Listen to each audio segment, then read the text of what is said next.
I don't touch it. Yeah, certainly. I'll lob you in. I didn't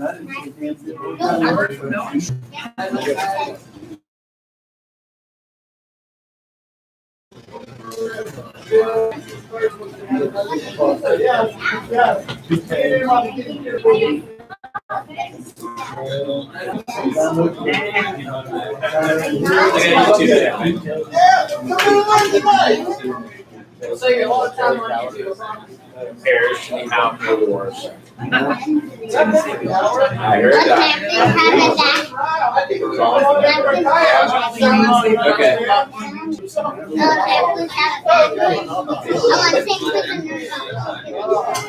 I want to sing Coyote Hunt seminar. Coyote hunting, turkey hunting, turkey calling, coyote calling, what have you. Well, I don't know if you want to call me a pro. I get my first turkey now. Oh, turkey, Jacob. I want you to guide me. This man wants to know how to get his first turkey. $100 an hour. $100 an hour. For tonight, we make you special. Jump on it now, and it'll be $49.99 an hour, sir. Hey Jake, do you have a youth season hunter? Yeah, I do. Well, let's say like maybe definitely contact. I mean, I got calls all over down. Oh my God! I got calls to put down to kill one at 6, kill another one at 8. From Buddy. Yeah, that buddy sponsors us. So. Anyone ever got a rabbit like this?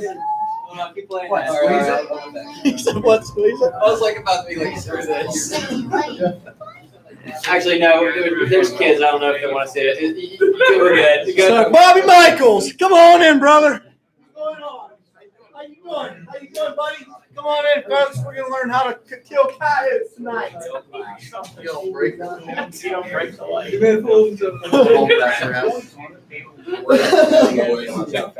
gotta have high energy. What time is it? We got about 2 minutes before we're starting, guys. Don't leave yet. You did this, man. Yeah, go on, man. They know it. Well, you gotta do is I might just hang out here. Just continue talking. Yeah. Sounds good to me. So what's everyone here about first? Coyote hunting or turkey hunting? Coyotes? Coyotes. All right, everybody wants to hear about coyotes. So we'll watch this morbid video that Jacob and Brian made real quick, and then we'll get right to it. Jonathan. Coyote, you want to hear about coyotes? All right. No, you're good, buddy.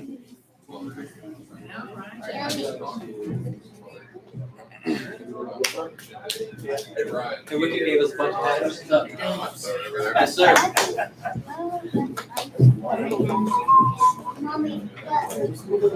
All right, guys, this is an intro video. This is just showing a little bit about us, what we do, different types of hunting we do, waterfowl, deer, turkey, elk, caribou. We've done. Well, I haven't personally done it all, but between all of us, we've done it all. So whether it's going out with a regular crew.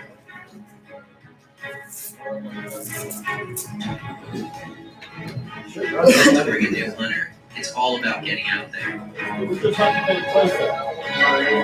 It's all, yeah, all over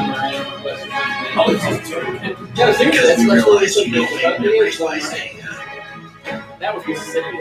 And you don't remember the time you slowed down. Today's world, we are a different breed.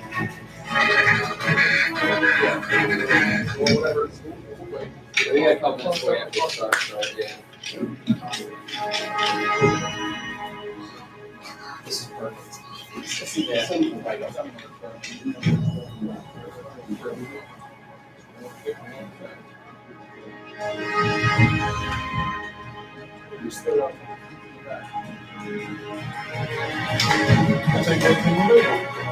I would like 15-inch thread.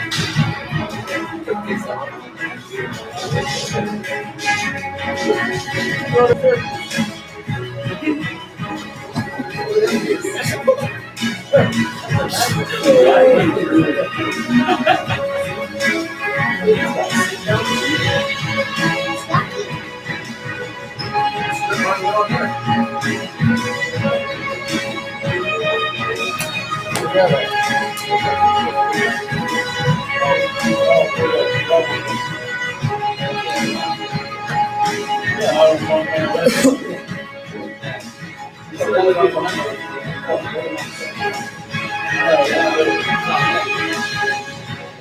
here to make sure these skills are never forgotten.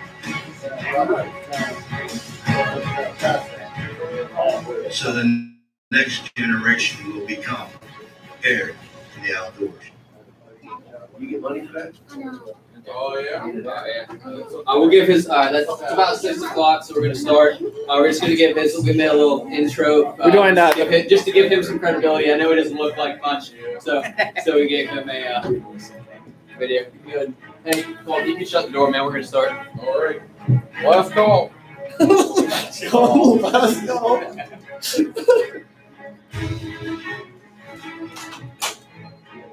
let me know when you guys are ready. Oh, we're ready. We're ready for the Predator video anytime, Nolan. Yep, anytime, bud. All right, this is a short video, just kind of recapping some different Predator kills we got this year. Probably one of the hardest things there is to actually videotape, and while hunting is nighttime Predator hunting, it's a real pain. But we got a few things on here, so Nolan, go ahead and start that whenever you're ready. And then after that, then I'm going to talk your ear off a little bit.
Oh yeah, we're not shooting that. We'll be walking out of here in cups. Yeah, fishing game's only 2 doors down, so keep that on the low, guys.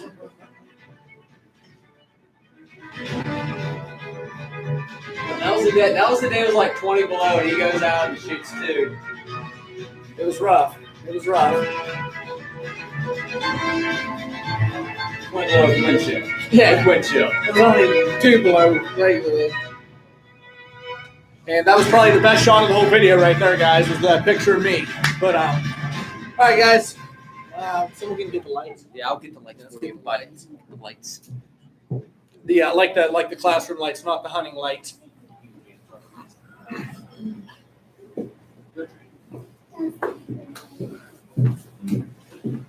All right, we ready to start, everyone? All right, it's first things first, okay? Because I get tired of going to different seminars and stuff, and everyone just sits there and talks about everything I don't want to hear. So if anyone has any questions about anything that pertains to fox and coyote hunting, before I start rambling on about something that is going to bore you, go ahead and tell me now. Any question whatsoever. Tactics, different types of calls, setups. Do you have trouble with them seeing your light? I noticed you swinging that light back and forth. So here's the thing. A lot of guys, they'll swear by hunting in the moonlight because they can see the coyotes without the lights. Okay, but if you think about this, coyotes' vision is about 27 times what ours is. So if you can see them in the moonlight, you can guarantee they've seen you. So that being said, I don't go by hunting in the moonlight. So I keep my lights on the whole time. So, and the thing about these Wicked lights, so we're sponsored by Wicked Lights, and the reason we chose this sponsor is most of your major hunting light manufacturers, they use a coating on the lens called an orange peel, and what it is because they don't use adequate enough bulbs to actually cast a beam out 600, 700, 800 yards. Wicked just has good bulbs. They don't use that orange peel, and the thing about that is you'll see a lot of people getting busted using different brands of lights and stuff. You see a lot of people getting busted. These dogs will come in, they'll get their eyes in the light, and then they'll turn around, they'll run away instantly. That's because of that orange peel. Now, what I will show you is go ahead and kill the lights. Nolan, please. Oh, he gone. Thank you, sir. So, $25. so right here, this is this light. Now it don't look like much in here because there's a lot of light. This will actually cast a beam out to about 1,000 yards. You will not be able to identify much of anything at 1,000 yards. You better have one heck of an optic if you want to do that. So that's completely dialed up. Twist that up like that, and that opens up. And the further you get out, you can see the further I get away from this, the bigger that the halo gets. So dial it down like that. You can barely even see it right now. You'd be amazed what you can see. How many eyes, how far away. Bobby's hunted with me before here. Bobby's hunted with me before here. You'd be amazed. You can see the eyes 100, 150 yards, just like that. That's very soft light. You can turn the light back on, please.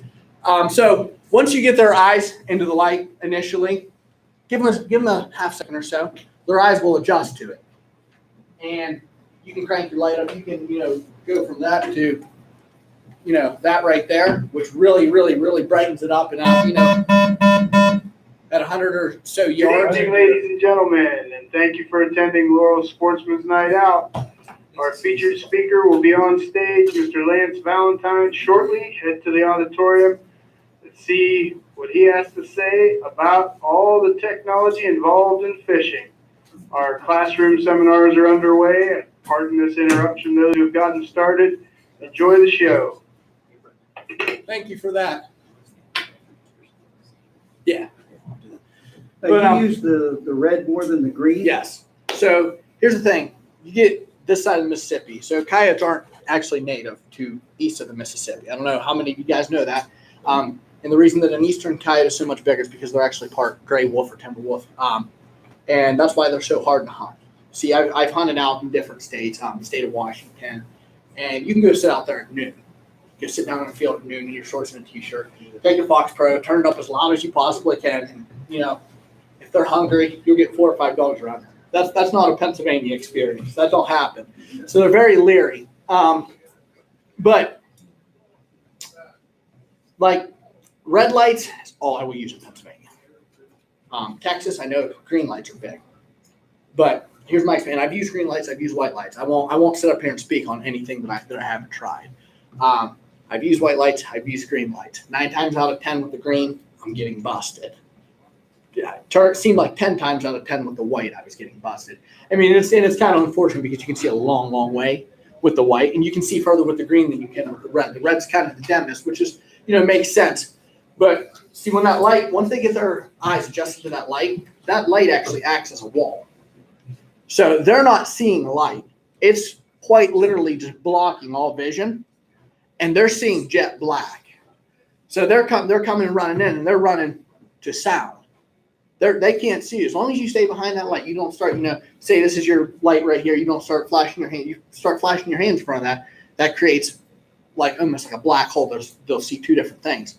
Once you get their eyes in that light, it's always best, try your hardest to keep their eyes in that light, because once they start bouncing in and out of the lights, that's when it's like they're going to a different territory. They're going from light to dark, light to dark, light to dark. And, I don't know how many of you guys went out and tried to hunt coyotes in Pennsylvania, but you start doing shady stuff like that, man, they're about 9 times out of 10, they're going to turn around, they're going to run back into the woods.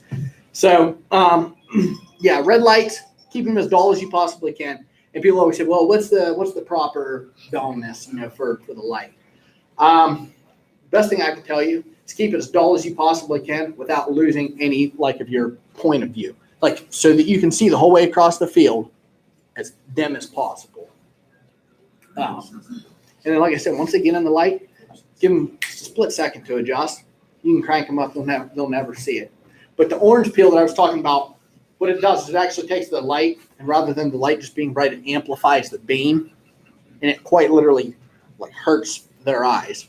And you'll notice that when you watch a lot of these different shows of these people that are using different types of lights that aren't wicked,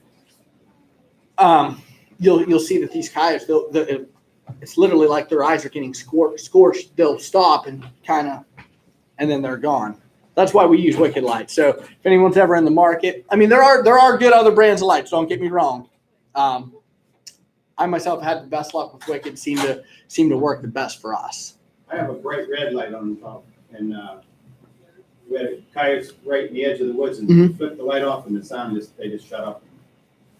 Perfectly still, just when that red light was on, but you Yeah. had it off and then turn it on. And that's So you say, keep the light on. yes. I never turn my lights off ever in a stand, unless I'm irresponsible and didn't charge my batteries, which I do a lot. That happens like every other time we go hunting, actually. But but unless I'm irresponsible and didn't charge my lights, I never turn my lights off. And another thing is, you'll hear people that are like, get out of your truck, push the truck door closed as slow and easy as you can and walk in there with no light. Keep your light on walking in the woods. You wouldn't believe how many foxes and coyotes I've shot by walking into my stand and I catch a set of eyes and, I scope it and, lo and behold, there's a coyote stand down there. But if I would have come in there, because they can't see it to the other side of that wall of light there. Yeah.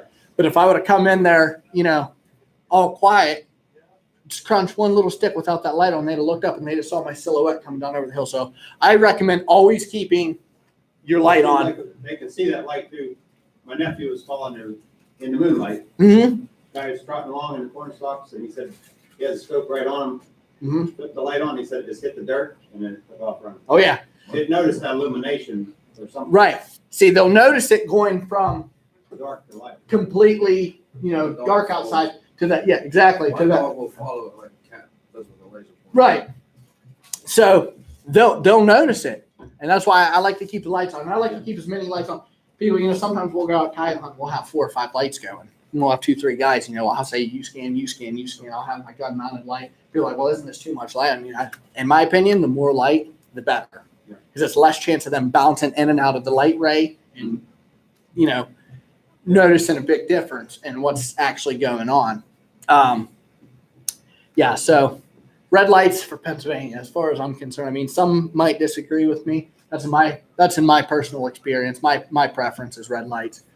Most people that you talk to that hunt eastern states will tell you that red lights seem to work at best. You can't see quite as far with them as you can a white or a green light.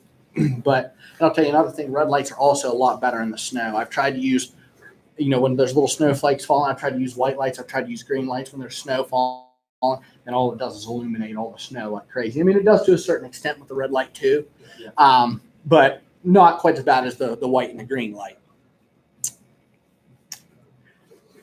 I cover everything with red lights for everyone. Good enough? All right. Any other questions before I start ranting again? Go ahead. What's the biggest coyote you've got? 56 pounds.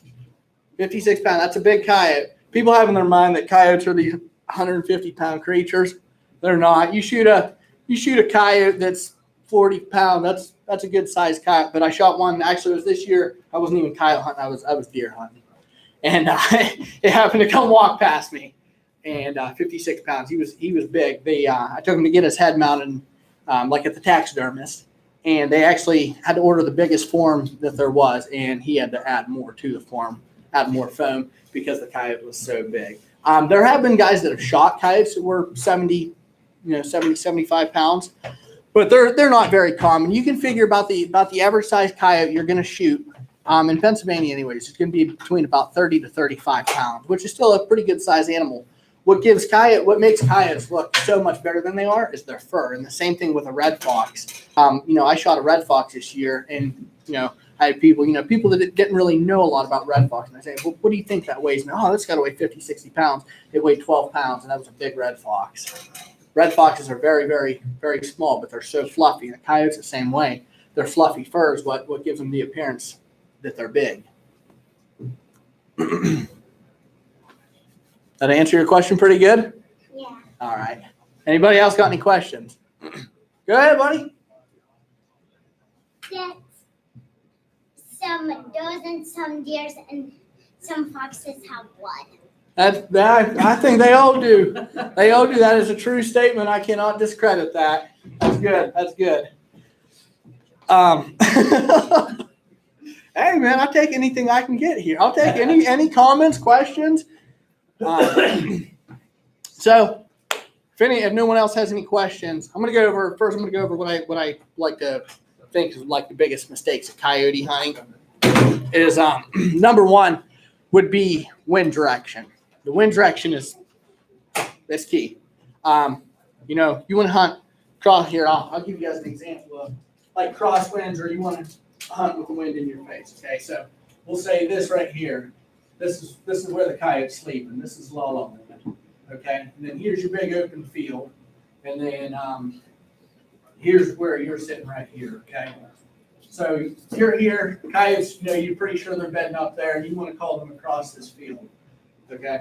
A lot of people, they try to, they're like, well, we'll hunt right up one of them, and that way we'll see them faster. Yeah, it probably ain't going to work that way. Coyote's sense of smell is incredible.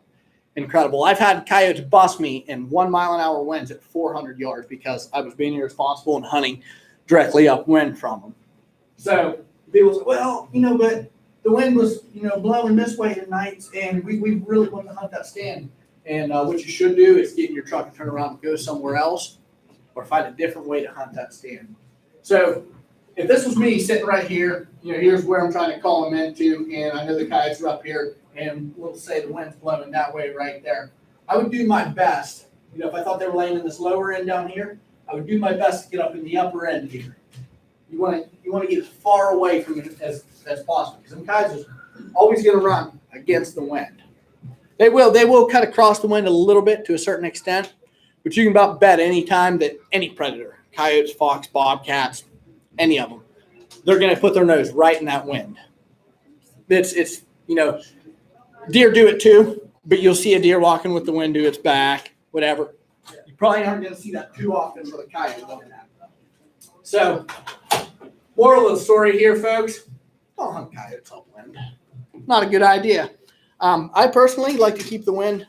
I like hunting a crosswind better than the wind in my face. So when the wind's blowing in my face, but I'm trying to call the coyote 400 yards down on the other end, and say I'm hunting, trying to call some coyotes out of a thicket, 300-400 yards away, and the wind's blowing this way. Coyote's here. That coyote wants to run that way, so he's going to take probably 2-3 times longer to circle way up around, and they will. He's going to take way longer to circle way up around to try to catch your wind rather than jump in that field. That guy has been laying there all day without food. He don't need your food that bad. So I like to hunt the crosswind. So what I would do is say, here's another field and wind's blowing this way. Woods are here. I like to put myself right here. I like to put that call up here. Wind's blowing this way, coyote's down here. Coyote's going to want to run this way. You catch them running right to left or left to right, or what have you. And it seems like a lot of times it'll happen a lot faster for you hunting them on a crosswind. Now, that's, in my opinion, that's not factual. You probably couldn't find that on Wikipedia. That's my opinion. But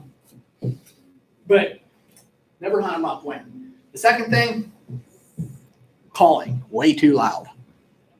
A coyote can hear a field mouse squeak, a vol squeak, anything like that, at about 200 yards. That's a mouse squeak. Brandon, will you grab my Fox Pro? So I'm gonna put on like a vol squeak or a field mouse squeak on a very low volume.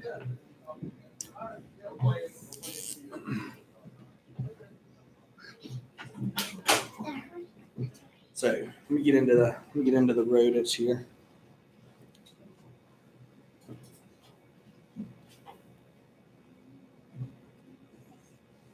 How many of you guys can hear that right now?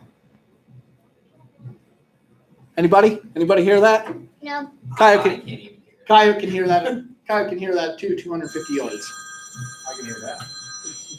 No, I'll crank that way up.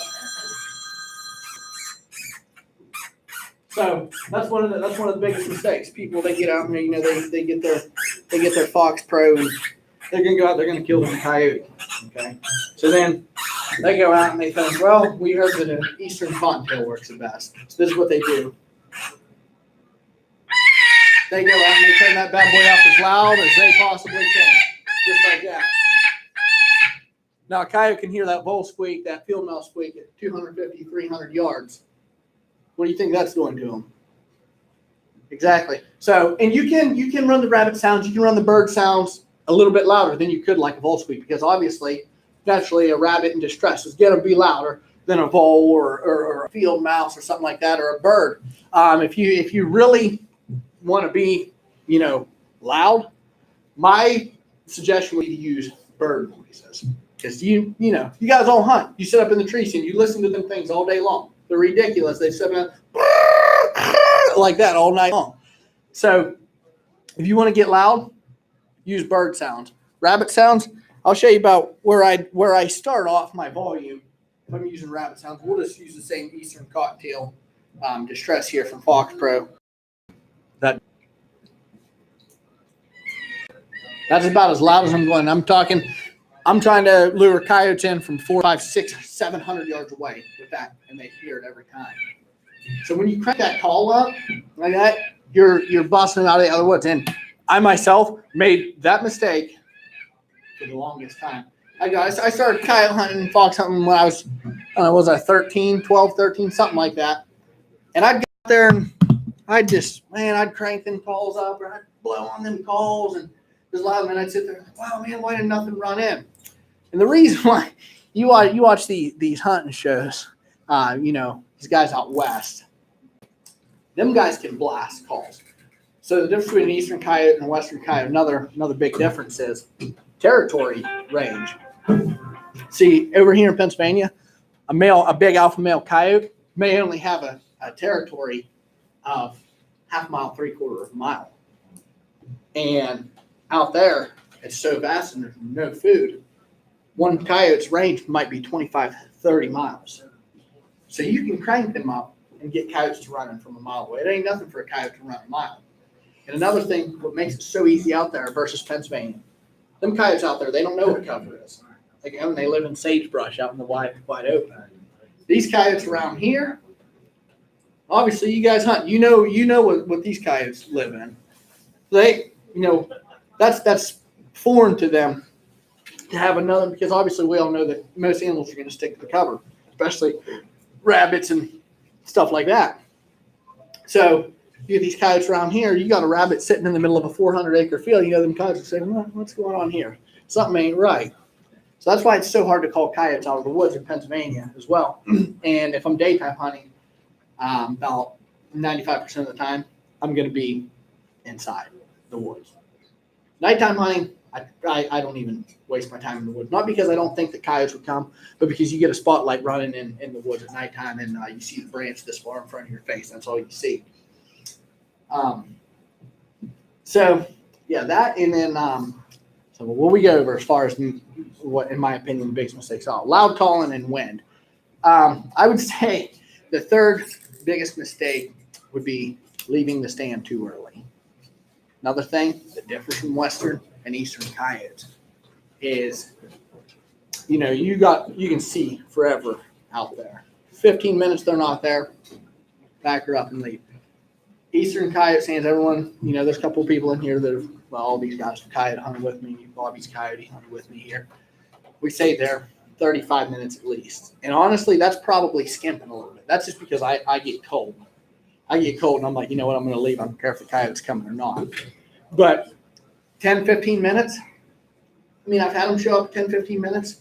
I think I had 2 show up this year in under 20 minutes. Every other coyote that I even caught eyes on this year, most of them were at the 30-minute mark. And multiple times I've went out and I've said, you know what, it's not that cold out. I'm going to sit here for a little longer because I'm lazy and I don't feel like moving. So I say, I'm going to sit here for another half hour. And it's unreal the amount of coyotes I've had come in at the 45-minute mark, the 55-minute mark, the hour mark, that, we're probably just 400 or 500 yards away, but we're sitting down there trying to figure out what was wrong. And then after I shut up and was quiet for a little bit, then they said, we're going to go up there and check that out. So I recommend staying at least 30 minutes on each eastern coyote stand. You look like you had a question. Was you going to say something? When you're calling, do you have the call on the whole time? Do you call for like 5 minutes and That's then be quiet? a great question. So a lot of that is gonna depend. People go to the lake. They say, hey, what are they biting on today? Well, they're biting on, crick chobs, or they're biting on minis. They're biting on rooster tails. Predator hunting is no different. You hear me and my buddy say, hey, what are they biting on today? And you'll hear me say, oh, well, even the coyotes are coming into gray fox pup distress tonight. And I will use that call until it don't work anymore. Sometimes I'll give them the sample platter. I get a little anxious sitting out there, and I'll start giving them the sample platter. You know, they hear a rabbit, a bird, a coyote, a fox. They hear it all in the same, you know. But for the most part, if I'm using rabbit or bird, I like to go in a lot of for coyotes. For foxes, I'll play a call the whole way through. I'll play a rabbit or bird stress 15 minutes straight with a fox if, you know, especially when my hands are cold. But coyotes, what I like to do, if I'm starting like a bird or a rabbit stress, 1.5 to 2.5 minutes, I'll leave it on. I'll start off at the lowest possible volume that, you know, I think is suitable for size. You know, if I'm trying to call 300-400 yards, I'll keep that on volume 2, 3. And sometimes I can't even hear my call. I just have to have faith in my heart that Fox Pro made me a good remote that actually turned it on, even though I can't hear it. But I'll turn it on 1.5, 2 minutes. I'll give it a 2-3 minute break. Another 1.5, 2 minutes. I'll turn the volume up one. Another 2.5, 3 minutes, and I'll turn it off for 5 or 10 minutes. And then probably about the 15-minute mark, I'll play a good, you know, sequence of cottontail distress or, you know, woodpecker distress or titmouse tantrum or nutty knot thatch or something like that for 4 or 5 minutes straight. And then I'll shut up till minute 25, 30. And nothing showed their face yet. I'll call a little bit more. And at about 35, 40 minutes, I'm gonna look over at Brandon and I'm gonna say, "Hey, buddy, let's go." But say right now, coyote vocals, they're killing them right now. Coyote pup distress number 3 from Fox Pro is what I've been. And I have them. They don't even have pups right now. But for some reason, this time of year, it always seems like that coyote. Did you start out with that? I will. Right now, like if I'm summer or spring hunting, I'll never turn a coyote vocal on. Straight distress. But if I'm hunting right now, late January, February, March, even into early April, I'll start off with a female coyote house, female coyote challenge. You know, just when you start dealing with coyote vocals, it kind of turns into more luck of the draw. You're like, you know what? Let's see if they want to hear this tonight. And you'll push a button, and then they're either going to like it or they're not. And I'll use a couple different ones. Like I'll use female coyote whimpers. And another thing you got to be careful with is, you know, knowing what coyotes are in there. If you got a, that's right, buddy. You get a bunch of young coyotes in there. You're not going to want to use a dominant coyote sound. You're going to want to use the youngest and skimpiest sounding thing you have. So, in any case, I've noticed that the coyote pup distress, any of the coyote pup distress or coyote pup whimpers and screams, they work phenomenal. And just about any time of the year. Those are about the only coyote vocals. But when it comes to howls, and I'll use a locator in the spring, which would just kind of simulate. Okay. Which would just kind of simulate 4 or 5 different coyotes yipping back at each other. And then, man, it'll really fire up the other coyotes. Another thing you can use is police siren to fire them up. It works really, really well. Train horns, police sirens, it'll fire them up. Or dog whistles. Take a dog whistle, put your finger over it, and you blow it to where all you can hear is air whistling up, but it's such a high frequency that the coyotes can hear it, and you'll get them to howl back. As far as sounds go, what sounds are my personal favorite? Like I said, coyote pup distress has never led me wrong. If I'm going out for foxes, red fox pup distress, killer, red fox rally, any kind of like challenge calls for red foxes. Red foxes are a lot easier to call in than a coyote. I'm going for gray fox. You can't go wrong with like a Silverton gray fox sound or a platinum gray fox sound.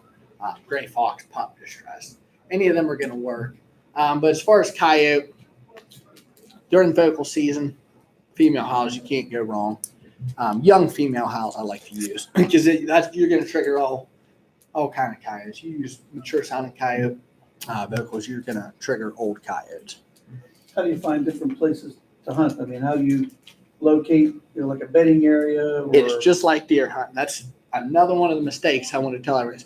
People get this idea. They're like, well, there's woods. There's got to be coyotes in there. That's hogwash. We scout for coyotes as much. Me personally, I scout for coyotes as much and fox as much or more than I do for deer and turkeys because they're the same way.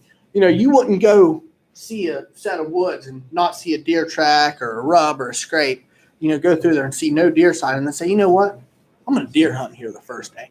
You just wouldn't do it. That's kind of the same thing with coyotes. You know, I'm always looking for their droppings, their tracks, listening for them.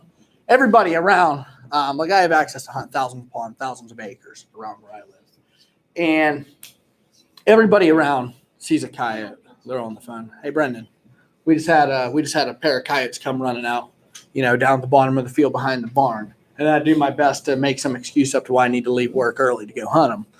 And, you know, but it kind of works. People around where I live, I don't want to like sound like I'm calling myself professional, but they kind of recognize me as the guy that, you know, they can call when they got a coyote or a fox problem. There's a house at the bottom of my road, guy, strange old creature. He raises any stray cat that's ever came through Lawrence County. So he had a horrendous population of red fox. Time cut. About there, yeah. Just finish up. I'm going to finish telling this story. This is a good one. But he had a horrendous population of red fox down there. And just this fox season, I slacked off. I should have went a lot more than I did, but I was lazy and cold and whatnot. When I killed 7 foxes just in this guy's backyard, I mean, we're talking like I had, you know, he signed papers that he waived a safety zone. And I was sitting with my back up against this porch, calling foxes in that were trying to eat his cats, just picking them off like rats in his backyard.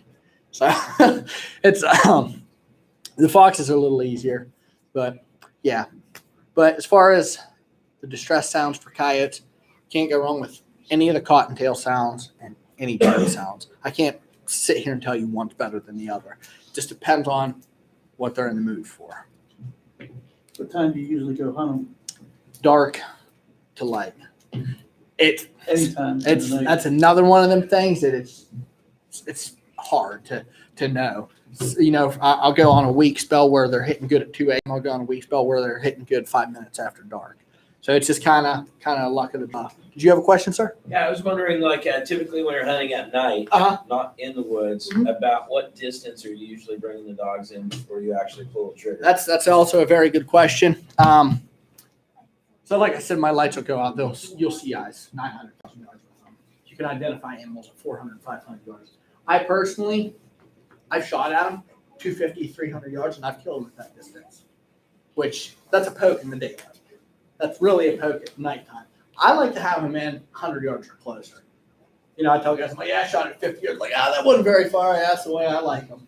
I like them, you know, where they're taking all the impact of that VMAX bullet right through the pump station. They're dying right there. I don't like tracking anything very long, and I surely don't like doing it at night. So I like to bring them within 100 yards, and I hunt with a 223.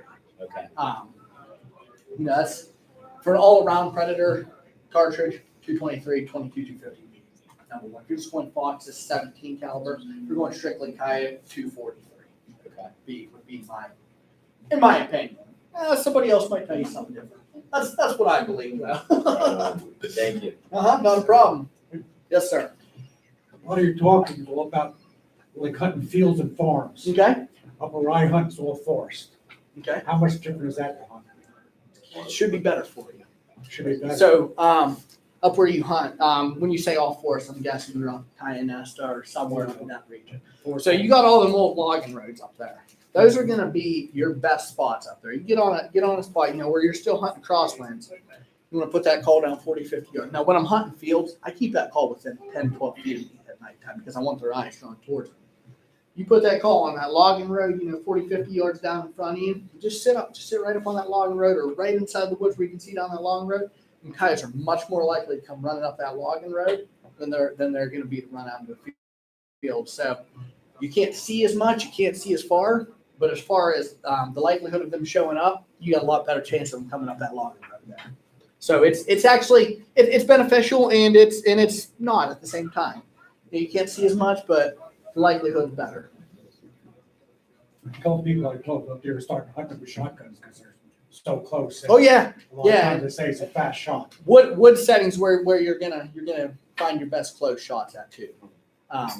A lot of times you get them out in the middle of the field and they're going to start. I mean, I'm not saying they're not going to come in the field. I've had them blitz my call 5-10 yards away from me in the middle of a field, but likelihood is much better they're going to come in at much closer distances inside the woods. Yeah, not a problem, sir. Well, guys, this is my good friend Jacob Strobel. I'm sorry, I just talked and talked. I love to talk. But this is my buddy Jake Strobel. He's going to teach us about turkey hunting. All right, guys, we got a few minutes here to talk about killing some turkey. So, who here has killed turkey in the state of Pennsylvania? I have. All right, who here has called in the turkey that they killed in the state of Pennsylvania? All right, so same amount. All right, you are part of the elite group of hunters in America that have killed a turkey because, similar to coyote hunting, Pennsylvania is one of, if not the hardest state with a healthy population of turkeys to kill a turkey. Are you serious? Oh yeah, it's hard. There's turkeys. Pennsylvania has the highest density of hunters than any other state in the United States of America, and because of that, that's why we have such. They don't legalize Sunday because that's Well, there you go, and that's why there's so much pressure, and that's why there's such strict regulations on deer hunting and all that other stuff because we have such a high population of hunters, and because of that, animals are pressured, specifically turkeys, which has grown in the past recent years with population of hunters. So I'll just start off by asking you guys. Do you guys have any questions like right now, just off the top of your heads about turkey hunting, or do I need to just keep going? We'll go from there. All right, so I'll just keep going. So basically, turkey hunting, you got to get up early. Turkeys wake up early. I'm waking up normally 3:30, 4 o'clock most mornings to try to get set up on the birds. You don't want to set up too close to the birds if you set up in the morning because you'll spook them. If you set up too close to the turkeys in the roost, they'll fly away. Turkeys have some of the best hearing and eyesight of any creature on this earth. I've had turkeys see my eyeballs move from 10 yards and they start putting and they get scared. So yeah, just don't set up too close to them on the roost. And like shoot them off the limb. Yeah, you can go ahead and do that, but just don't tell anybody. But in the fall, go right ahead. I don't care as long as it's a hen. We don't got to deal with it in the spring. That's still hunting. Yeah, but so when you start off hunting turkeys, you don't have to be good at calling to kill a turkey. I'm going to say that right now. It helps, but I know people who have gone out with a cheap call they bought. You just got to push a couple buttons, you can kill a turkey. But knowing when to call when you're turkey hunting and how to call to a turkey is much more important than knowing how to call yourself. Example of this, I had a situation with a longbeard a couple years back. I roosted him. So when I say that, that means I went out the night before. I watched him walk into a patch of trees by himself with no hens. So I knew that I didn't have any competition, but he roosted across the gorge. And I had no access to get across that gorge.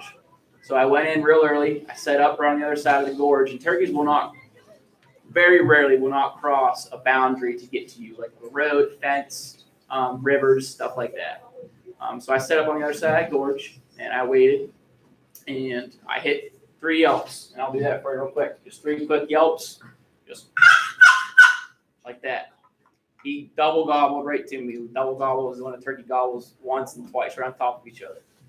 And I shut up. I didn't say a call the rest of the morning. And he sat in that tree and gobbled at me for 20 minutes, nonstop. And he knew I was there, but I was across the gorge. But since he was up in a tree, he had to fly down. So he flew across that gorge, and he landed right in front of me. And right in my hen decoy, I shot him at 30 yards at 6:05 in the morning.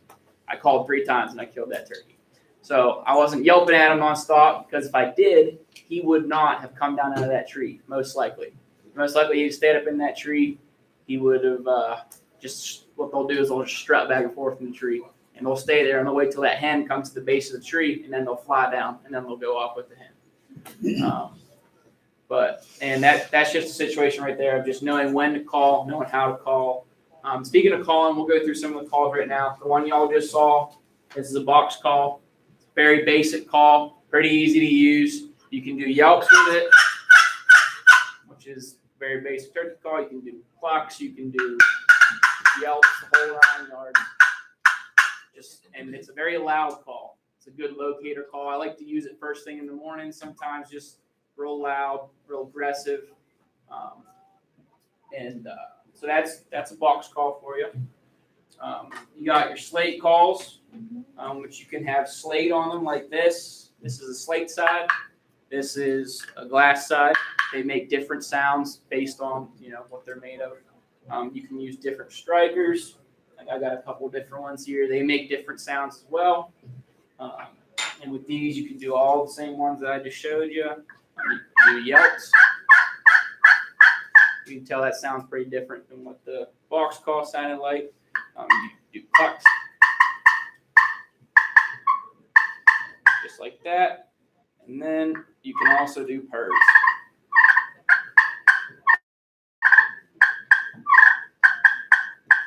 There's some clucks mixed in, stuff like that. Like I said, feeling out a situation, I like to do, if a gobbler is hung up and he's not coming in, I like to stay super quiet and then just occasionally do some real soft clucks and purrs. Don't be too aggressive because he's just a longbeard that's smart. He's going to stay at a certain distance and wait for that hen to come to him. So feeling out that situation and just knowing when what he's thinking about doing is something that you got to keep in mind. Another thing that you're going to run into a lot turkey hunting is hens, which you can't shoot in spring. Hens are a pain. I hate hens, but they bring us more turkeys, so I love them too. But one of the best things to do if you run into a situation with hens, and I've killed turkeys doing this before, more than I've actually, a lot more, well, not more than I've called in by themselves, but a lot more than I thought I ever would. If you are aggressive to the hen that the gobbler is with, so she's with the gobbler, she's clucking, yelping, making a bunch of noise, you just start imitating that hen.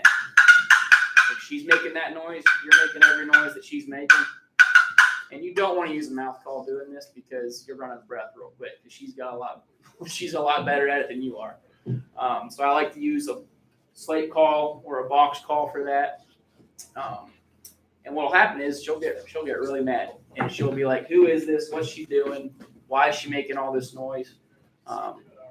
And she'll come on in and she'll bring that gobbler with her. And when she comes in, you can shoot that longbeard. And that is, a great way to harvest a longbeard without technically calling him in himself. And then we get to, so we'll move on now from those calls and we'll get to fun ones, which are easily the hardest ones to use. The mouth calls, diaphragm calls. I have a ton of different diaphragm calls. They each have different cuts and such that make different sounds, sound different, different turkeys. You can do a whole bunch of different things, mouth calls, if you practice. Mouth calls are not easy to use. And I think that they're a very necessary call to know how to use if you want to kill a turkey. Because if you get a turkey that's 50 yards from you, but you can't see it, you need to be able to call to that turkey without him seeing you move. Using these calls, the box calls, slate calls, stuff like that, they're going to see you moving. Like I said, turkeys have some of the best eyesight out there. They will see you moving. So when you're using mouth calls, normally you're going to have a face mask on, depending on weather, such like that. I like to use face paint, but sometimes got a face mask too. But you're just going to be doing the same thing. You're just going to be doing it.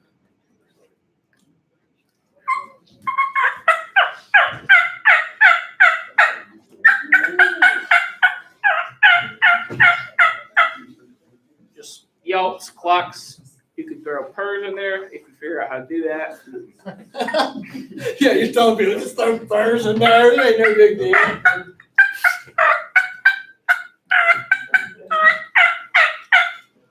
That made me want to. And then, like I said, they're an extremely necessary call. And then another thing that I like to do a lot of is I will gobble.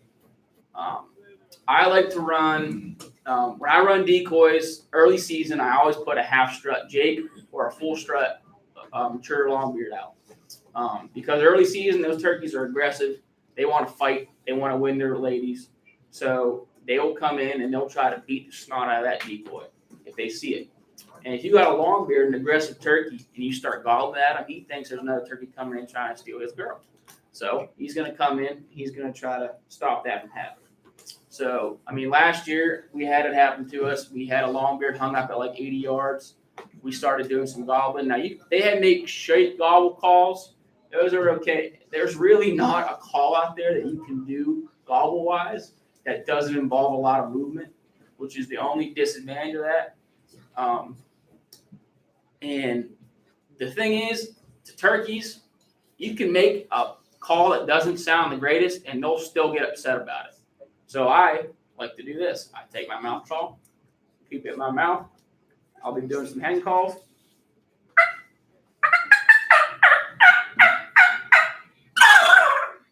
Just real quick like that. And it sounds like an immature turkey, that gobble right there. So it sounds like a Jake.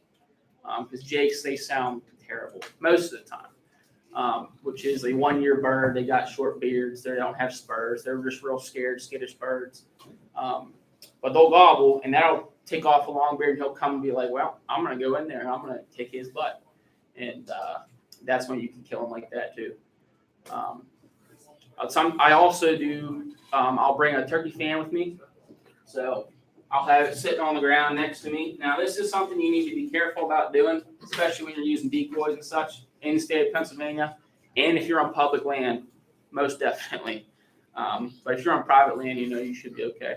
I like to keep a turkey fan down next to me. If I see a long beard hung up, I'll take that fan. I'll just start shelling it to him. Makes him think another long beard's there. I've killed turkeys like that. They see that fan, they turn, they just come running. They come run right into the decoys, and then you shoot them right there. I killed my biggest bird ever using this technique. But what time we got here? We're at 46. Okay. Yeah, you keep going until the next one starts. Yeah, But just keep on going, dude. Yeah, you guys are good to go whenever you yeah, want. But I feel obligated to stay here, but Don't feel obligated. Do we have any Please questions don't right leave now? either, okay? Questions while we're going through this right now? Okay.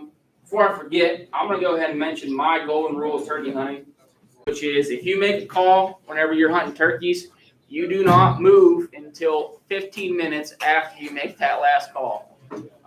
I was taught that when I was young and naive, and I was like, I don't got to do that. And I have spooked 2 turkeys to date because I have gotten up 5 to 10 minutes after my last call. They were coming in silent. They want to a bird, or it's in the evening and you want to roost a bird, or in the mornings you want to locate a bird. You can do what's called an owl call. So turkeys will do what's called a shock gobble. They'll hear a gunshot, they'll hear a siren, they'll hear anything that's loud and just blunt noise, and it'll go right into their ears and it'll make them gobble. So an owl call, you do that in the mornings, evenings. You just do, if you've ever heard an owl in the woods, you just want to imitate that. It's just like something like that. And that'll make a turkey gobble, and you can locate him, figure out where he's at. I like to do that in the evenings when I'm roosting birds. And another tactic I like to use in the evenings is if I know a turkey roosted alone, I will set up about 100 yards from where I know he roosted. I'll take a call, and I'll just do a couple quick yelps just to make him think that a hen was there 100 yards from him. So he went to bed alone. It's like, oh, there's no ladies around. I just heard that 100 yards away. He falls asleep. He's dreaming about her all night. He wakes up. He's like, oh, well, I'm going that way because I know she was there last night, even if there might have been some other hens that roosted around that didn't make any noise. That's all. I've killed a couple of birds like that actually had hens roosted in other areas, but he knew that it heard me the night before. He flew right down to my decoys and I killed him. And that's another great way. So if you locate a bird, you know he's alone. That's a great way to do it. And then another way to locate birds, if you're just walking around the woods, you know that turkeys are close, but you don't want to necessarily call to them to make them gobble because they might come running in. You still haven't been set up yet. You just crow call at them. You do that, turkey's going to gobble most of the time. Especially if they're close, because it's just a very loud sound. And you'll hear it in the mornings. If crows are flying over and the turkeys are all like just gobbling like crazy, crows flying, there will be gobbling to crows, sirens, everything. You're calling hens, they'll be gobbling to each other, gobbling. And that's just a great morning in the woods in itself, even if you don't kill one of them. But yeah, that's Locator Calls. You guys have any questions for me yet, or we just what time we got? Dude, keep going. Yeah, I went way over my time. Yeah, it was 51. And it really don't matter. Like we got can 9 minutes till the next one starts. So I mean, if you covered everything, let me know. If not, Jake, we can move on to talking call video. What's that? Yeah, you want to show the? Yeah, we can play at the end. You don't have to stay. We got a talking stick highlight video of our turkey season this past year. But that's up to you, Jake. If you're done, man. Yeah, that's fine. And then I guess one thing left, like turkeys can be very picky sometimes. I have called turkeys. I have expensive calls. I have cheap calls. I have calls that I use a lot, calls I don't use a lot. I've killed most of my turkeys that I've killed with this cheap talking stick game call that I got when I was like 14 years old. It just makes a sweet sound. I don't know what it is, but they love it. And I've had situations where I've been using a box call, been using mouth calls, my other slate call, and turkeys will, occasionally gobble, but then I switch over to another call, or I switch over to this. For some reason, something just switches. Or like, yeah, you know what? She sounds like she's better looking. I'm going to go over there. So, and that's just shows, the testament of turkeys and how hard they can be to kill, especially in this state. And yeah, if you ever find yourself in a situation like that, just keep switching calls. If turkey's hung up, try it, switch, and it could just turn. Yeah, sample platter. Yeah, I like that. And it'll just because there's that chance that bird just might be like, you know what? Yeah, I changed my mind. I like that sound. I'm gonna go over there. But yeah, that's pretty much all I got on calling. I don't have much more. We're pretty much out of time here. So. All right. Yeah. Hey, appreciate it. Just let you know, we're Heirs Outdoors. Started filming a couple years ago. We just run like basic cameras like this, and we ended up producing some, at least we think we're pretty good. Great videos. We're pretty proud of them. We worked a lot on this editor over here, Nolan Duncan. But anyways, but we're gonna pretty much rerun what we just did for basically the past hour. But if you have any questions about just like some of the basic cameras we run just to produce good footage, you can watch your hunts over and over again. Come back around 8 o'clock, and I can give you a rundown on just like some of the inexpensive ways that you can start filming your own hunts. We're gonna show them the talking stick video. Yeah, we'll play that while y'all walking out. You don't have to stay for it, but because we got the next one's going to start in about 7 minutes. This is only about a minute and a half, so you go and play that. Yeah, we'll play thank all y'all for coming out and listening to us and everything like that. I hope you learned something. I hope you enjoyed it. And if you want to, follow us on Facebook, Instagram, and then subscribe to our YouTube too, just to see what we're doing. Videos, and we also who learned something about coyote hunting tonight? Yeah, he did good. My man. All right. Wait, I got a question. Here we go. Yeah, certainly. You got a phone? I'll give you my number. I got a question. Or a piece of paper. He's ignoring me. Yep. I guess I should have attended. Yep. Don't do that. And the hens. And I was down over here when I watched this problem come out. How's it going? Brian. Hey, I know who you are. I've been posting pictures of you for months, man. You've been slaying them. This is Caleb. This is Brendan's little brother. Yeah, I remember meeting you once. Remember that? No. Oh yeah, I came in. We were about to go hunting, and you were over there. You think you were showing me like a mounted deer or something? Remember that? You guys are giving another one. Yeah, we got one more starting. I'll attend now. Okay, cool. Sounds good. I want to learn something about hunting. Oh, I bet you have no idea what you're doing. You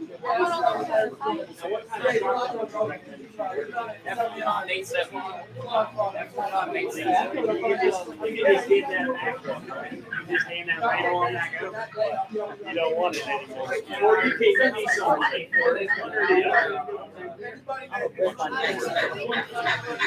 have it with me right now. I don't know.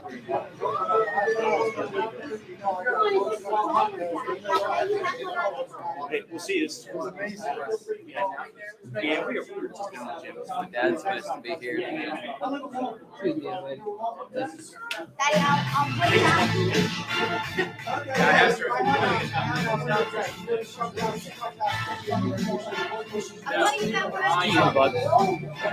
I graduated from Melbourne. Honey, let's go. Yeah.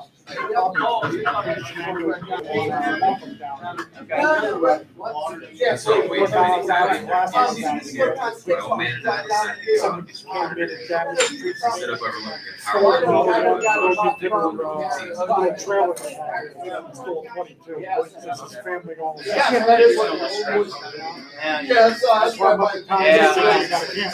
I mean, like public hunting turkeys in Pennsylvania is hard.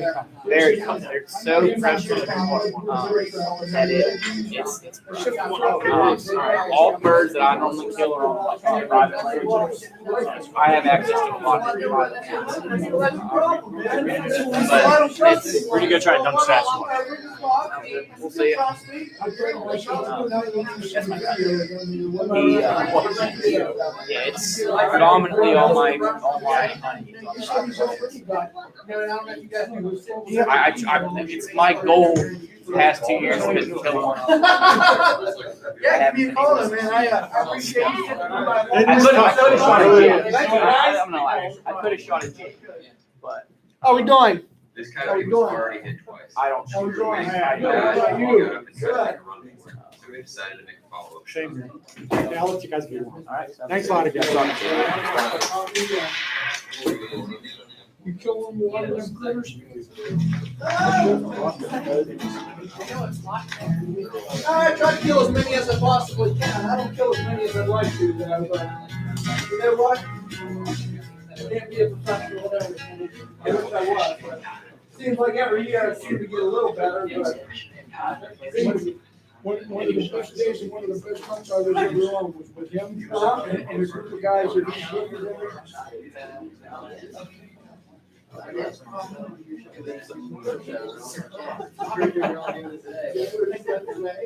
Yeah.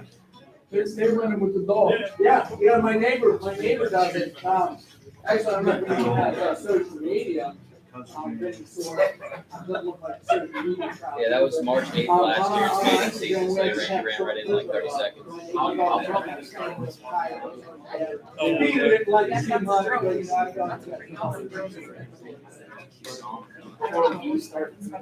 This right here, Brian shot this coyote. When'd you shoot that coyote, Brian? March 8th.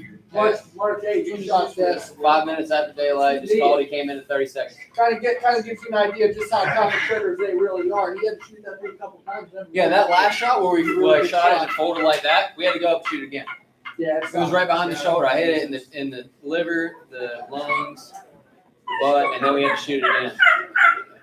But we've also had them where you just shoot them and you don't even have a great shot on them and they fold and don't move. So you never know. All right, guys. We're about a minute away, so you're just gonna play the intro video. Yeah. Come on, guys. We're all done. That's it. We can't make any more. Come on, guys. Really? Guys, this is just an introduction video, showing everyone a little bit about what we do and different stuff. Doesn't stop for a couple minutes, but showed up. Mentoring a new hunter, it's all about getting out there.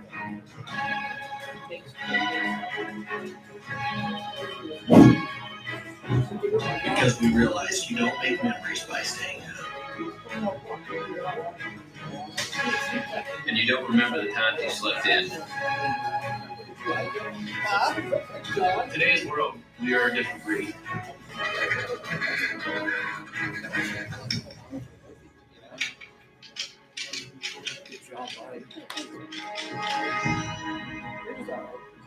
Mediocre at best.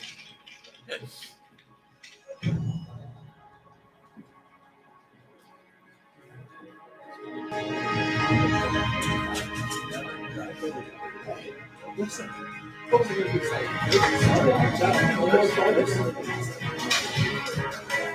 Right.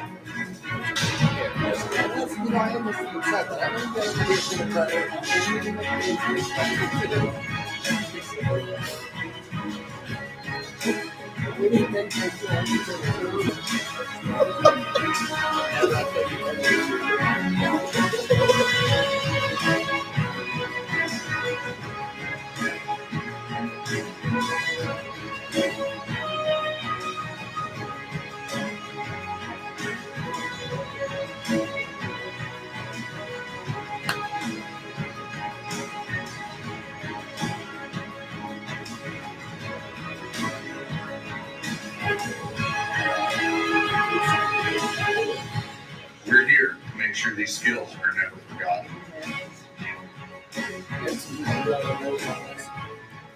So the next generation will become heirs in the outdoors. You guys love that video? I know I do. Pretty good. All right, hey, it's about time to start now, so it'd be good to shut the doors. Hey, Colton. I got it. Colton, tell them the seats are almost full. They better get in here. Didn't even grab the lights. This here is just to establish credibility because I know he doesn't look like much. This here is going to be our pro. But I do kill a few of them a year. So.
Come on in, folks. Sit wherever you want. There's room at the end for you, too.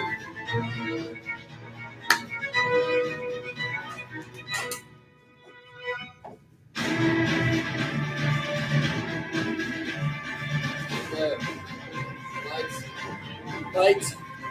Lights. Lights. Lights. I don't know if it's the right one. Oh, no, it's fine.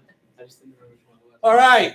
Hello, I'm Johnny Cash. I'm just checking. I've always wanted to do that, guys. I'm sorry. All right, so my name's Brendan Ryle. They call me the Predator Expert. I don't know if I'm a Predator Expert, but I try. So just like the last seminar that I just did, I'm going to. Some more people want to come on in. Come on in, buddy. Yeah, you. You scared them. Yeah. Sorry to interrupt. No, you're not interrupting. Okay, relative you are to me, and you don't know them. Really? Yes, sir. People. Pardon the interruption. Sorry. In the auditorium, Lance Valentine is back from 7 to 7:45 using modern electronics to catch more fish. In the classrooms, 7 to 7:45, we have a next round of seminars in room 120. Visit Mr. James Daly, Game Commissioner, talking updates from the PGC, Pennsylvania Game Commission.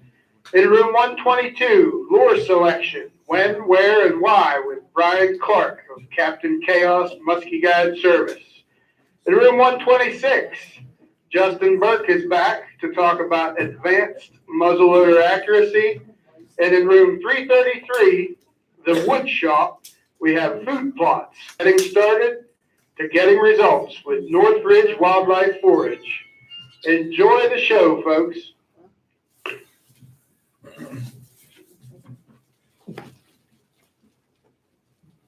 All right. Well, folks, before that, so like I said, my name's Brendan Ryle. I'm Predator Expert. That's what they call me. I didn't give myself that title. But yeah, he gave it to me. And I gave him the Deer Hunting Expert title because it's kind of, I figured it'd be nice. But so just like the last seminar I did, I'm going to start off because I don't want to bore everybody with a bunch of garbage that nobody wants to hear. I hate sitting in seminars and people are just talk. I don't want to ask them a question, but they won't shut up. So first of all, I'm gonna give you guys an opportunity to ask any questions you want about predator hunting you want. No one's going to judge you in here. There's no stupid predator hunting question, period. Most people in Pennsylvania are pretty in the dark with it. So, it's anything. Anybody have any questions whatsoever? Put your hand down, Dad. I do have one question. All right, let's hear it.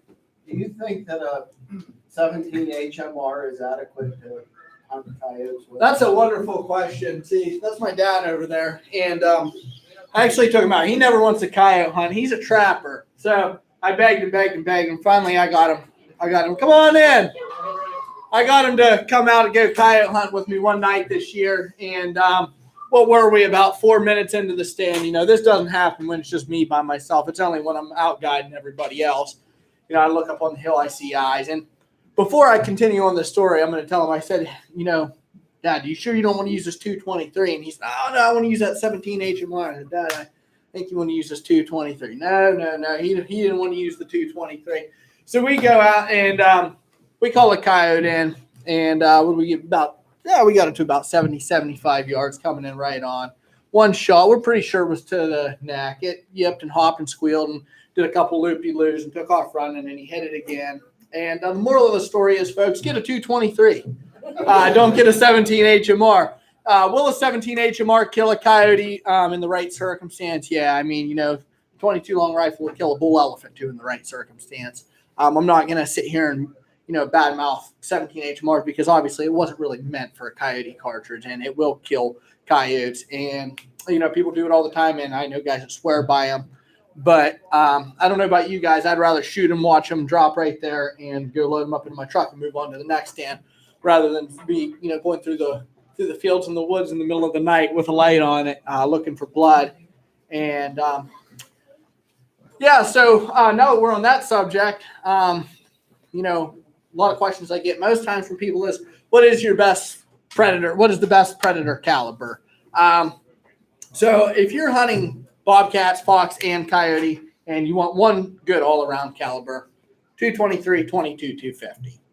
You can load them down to a 30, 35 grain bullet. You can load them up to a 75, 80 grain bullet if you're so inclined. So what I'm running right now is I was running VMAX, but they would hit a fox. They would explode them. They'd have a hole in the side of a fox. Well, at that point, they're absolutely worthless. So I switched to a 55 grain hollow point, and they're really good. They'll go into a coyote and they'll really expand without damaging the pelt. But a fox being such a soft-skinned animal, it goes in one side and out the other and doesn't blow them apart. So it really works out for both. So does anyone have any questions at all before I start talking recklessly? Anybody? You look like you got a question. Huh? You got a question? He got a question. Yeah, that red light you got out there that you fit on a barrel. Yes, sir. How far will you see a coyote's eye with that? So that's the same light I got here. This one just happened to have a hand grip on it. That one just has a quick connect for a 30 millimeter or 1 inch scope. Can you kill the lights, please? Thank you. So this right here don't look like much right now. It looks like a toy you'd buy your cat and go like this on the floor with. But if you got rid of all the light in here, you were out on a night, with a dim moon, good cloud cover. Without exaggeration, you can cast this beam 1,000 yards. Now, you can go ahead and turn the lights back on.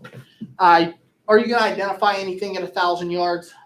Probably not. You better have one heck of a piece of glass sitting on top of your gun to start identifying that. But as far as target identification, you're probably good out to 450, 500 yards maybe. Someone with good eyes. I don't have very good eyes myself.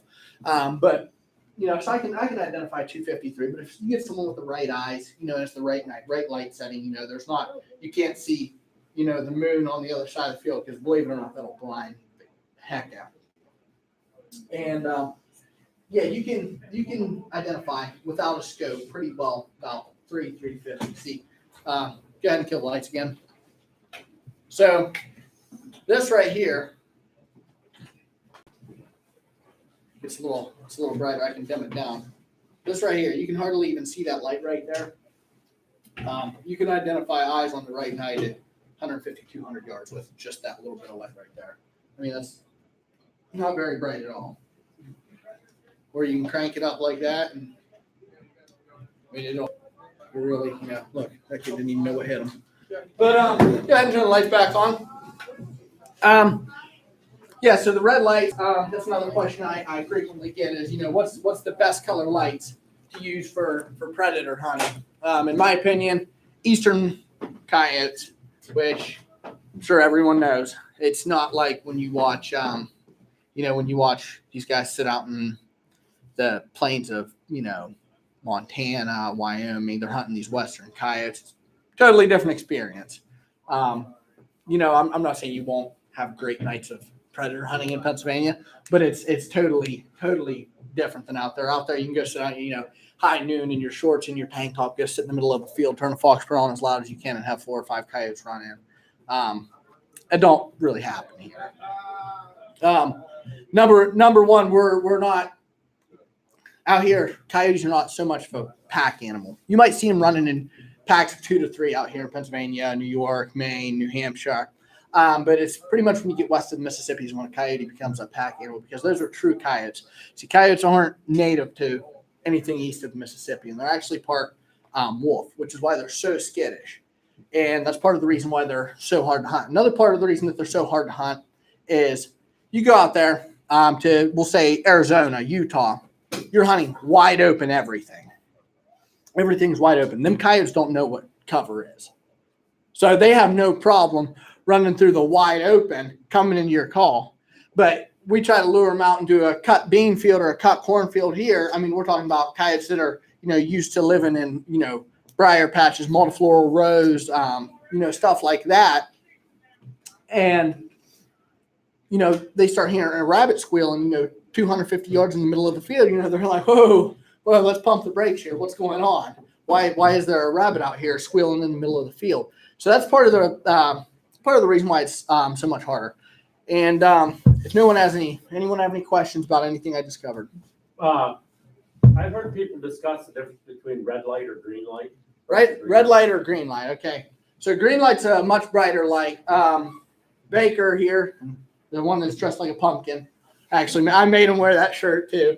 But he can attest. We went out coyote hunting. We went out fox hunting. We've used white lights. We've used green lights. We've used red lights. 9 times out of 10, whether you have the green light on the whole time, whether you pop that green light on, bam, hit them in the eyes, that green light is just too bright. Actually acts as a wall. You give them about a half a split second to get their eyes adjusted to that red light, and it's like a wall. They're not seeing light because of the color of it. They're seeing a black wall, and that's why you want to keep their eyes inside that red light the whole time, because it's like they're running towards the sound. They're not running towards something you see. Where the green light, on the other hand, is so powerful, and you can see at further distances with it. You can identify, animal, furry woodland creatures much further out with them, but the chances of spooking them is much greater, and the chances of spooking with a white light versus a green light is even greater. So if you're, in Texas and places like that where the animals are a lot less skittish, they have a lot of really good success. They use blue lights, they use white lights, they use green lights. As far as hunting Pennsylvania for predators, I'm going to go with red lights, and someone else might tell you something different. But that's that. In my opinion, that's how I feel. That's in my experience. After going out busting 9, 10 foxes and coyotes in a night with a white light, and going out and busting 9, 10 foxes and coyotes, and then going out with red lights and just to see and calling the exact same number of predators and doing the exact same thing, and you only get busted out of 3 from 3 out of the 10 of them. It seems to make sense. Now, you can't identify targets as far with the red light, but, I mean, what's the sense in identifying targets if they're going to turn around and run away anyways? So anyone have any questions on that? Also, I will say, certain lights, check into your lights before you buy them. Most brands have something that's called, most brands of lights. Wicked does not have them. We are sponsored by Wicked Lights. They're, in my opinion, the best lights money can buy. Maybe I'm a little biased, but you know what? That's okay. Aren't we all? It's a great light. So you got to check into most of these different light companies, and if you can't find anything online, call them and just ask them. They can't really lie to you about their manufacturing processes and say, hey, do your lights have an orange peel coating on them? Well, they'll try to hem-haw around you when they start doing that. That's when you hang up and you call Wicked. See, what an orange peel coating does is because they go cheap. They want to put, most companies want to put these cheap chintzy bulbs in there because, it might be a difference of 10 cents. Well, when you're moving them on a scale of millions and millions and millions of lights, that adds up. That goes into somebody's pocket. So a lot of them, they do with their lenses, this lens right here.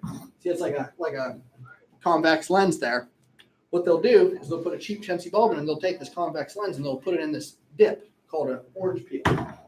What that does is that amplifies the light without the bulb actually truly being a very bright bulb. It amplifies it and actually burns the predator's eyes.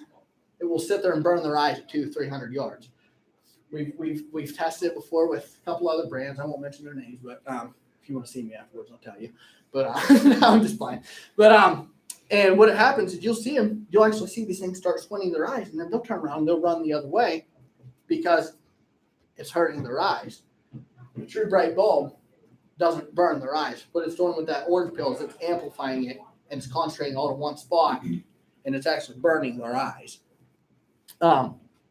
Yeah. So, does anyone have any questions as far as anything on that?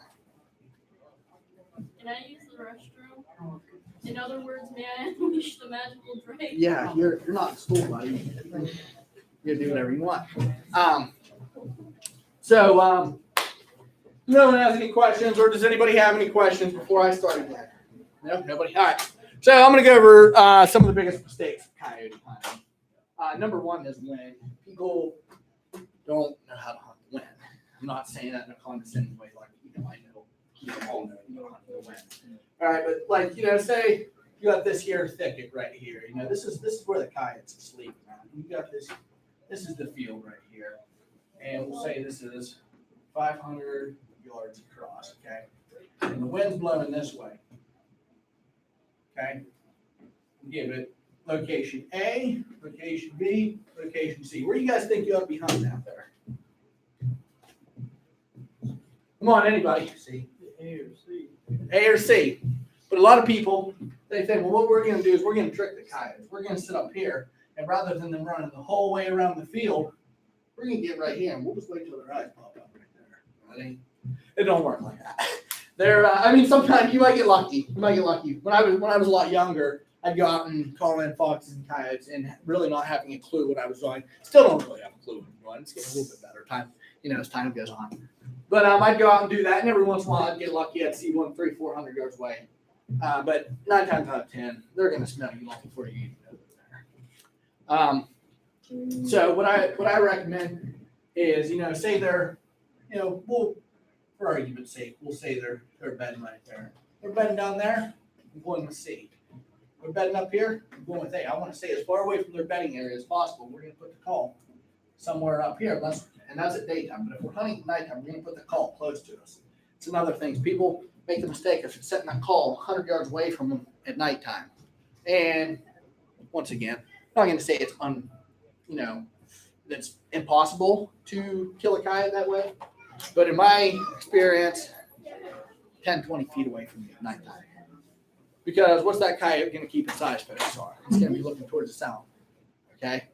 Well, if you're sitting here, I got my light right here, and my call's right here, but the coyote's over here. And I'm scanning. As I'm coming over this way, that coyote just happens to turn his head over here to look at that call. I'm never going to see that coyote's eyes because that coyote's eyes are focused 60 yards down the field. We want that coyote looking at us at nighttime. Daytime, you can put that call out as far away as you want. Whatever happens, seems to make sense. Say this is 500 yards, put it out, 100, 150 yards, whatever. Nighttime, most of the time, it's these guys that I coyote hunt with. It's usually at my feet, sitting at my feet, sitting there. Second biggest mistake coyote hunting, playing the call way too loud. That's That's a big issue. Nolan, will you turn my Fox Pro on? Yeah.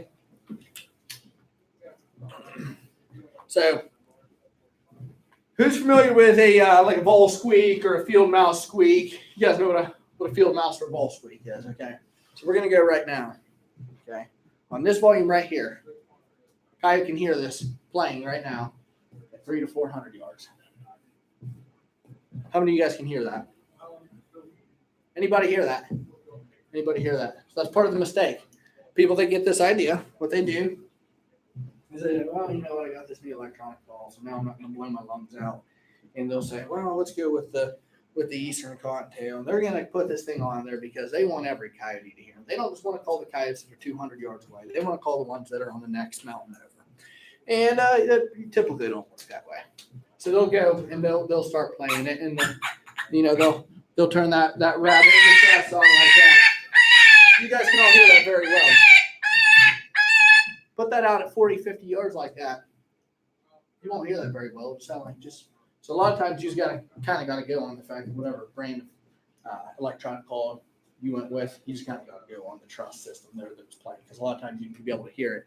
Because blasting them like that, you're going to say, you know, they're in Lawrence County. You turn it on like that, they're going to be in Mercer pretty soon. Yeah, they don't come to. I'm not saying they won't come to loud noises. How we doing, buddy? Good. Come on in. Sit on. Fine. Just fine. Have a seat. So Yes, sir. How loud should it be? How you want to hear? How I mean, turn it down to where you can't hear, because that's what I've always done blasting. Like, that's part of the issue. Yeah. So I'm gonna turn this on right now. Can you hear that? I'm gonna show you how loud I go with this particular sound right here. This is an Eastern Cottontail. This is how loud I play it for coyotes that I know that are 400 and 500 yards down over the hill. What number on your remote? What's that? What number? Oh, okay. So this is a Fox Pro Banshee. This is number 2 on the volume. That's a great question, actually. so a lot of times you can play it softer. I'll even play it softer. I discussed this in the last seminar as well, is you can get away with using loud noises a little bit more if you choose bird noises. So like me, or like my dad over there, we can't hardly hear anything. So half the time, like I said, half the time I'm going on the honor system that they built a good product and that it's out there playing. And I'll be sitting there, I'll be like, no, then I'll turn the volume up and it'll be playing. And by that time, I'm like, well, you know, now the coyotes are probably wondering why they just heard the loudest squealing rabbit of their lifetime. But that ball squeak, see, and you can crank it up. I can crank that ball squeak up to where we could hear it from 100 yards away. But trust me, a coyote knows that a bull ain't squeaking that loud. So I keep the ball squeak at maybe 4. But I typically use that when I know that there's a coyote, when I either I can hear him down 7,500 yards away, or I can see him and he's just not quite committed yet. I'll put on that vol squeak or a field mouse or something to that nature and play it real super low. Either that, or a lot of times I'll just go.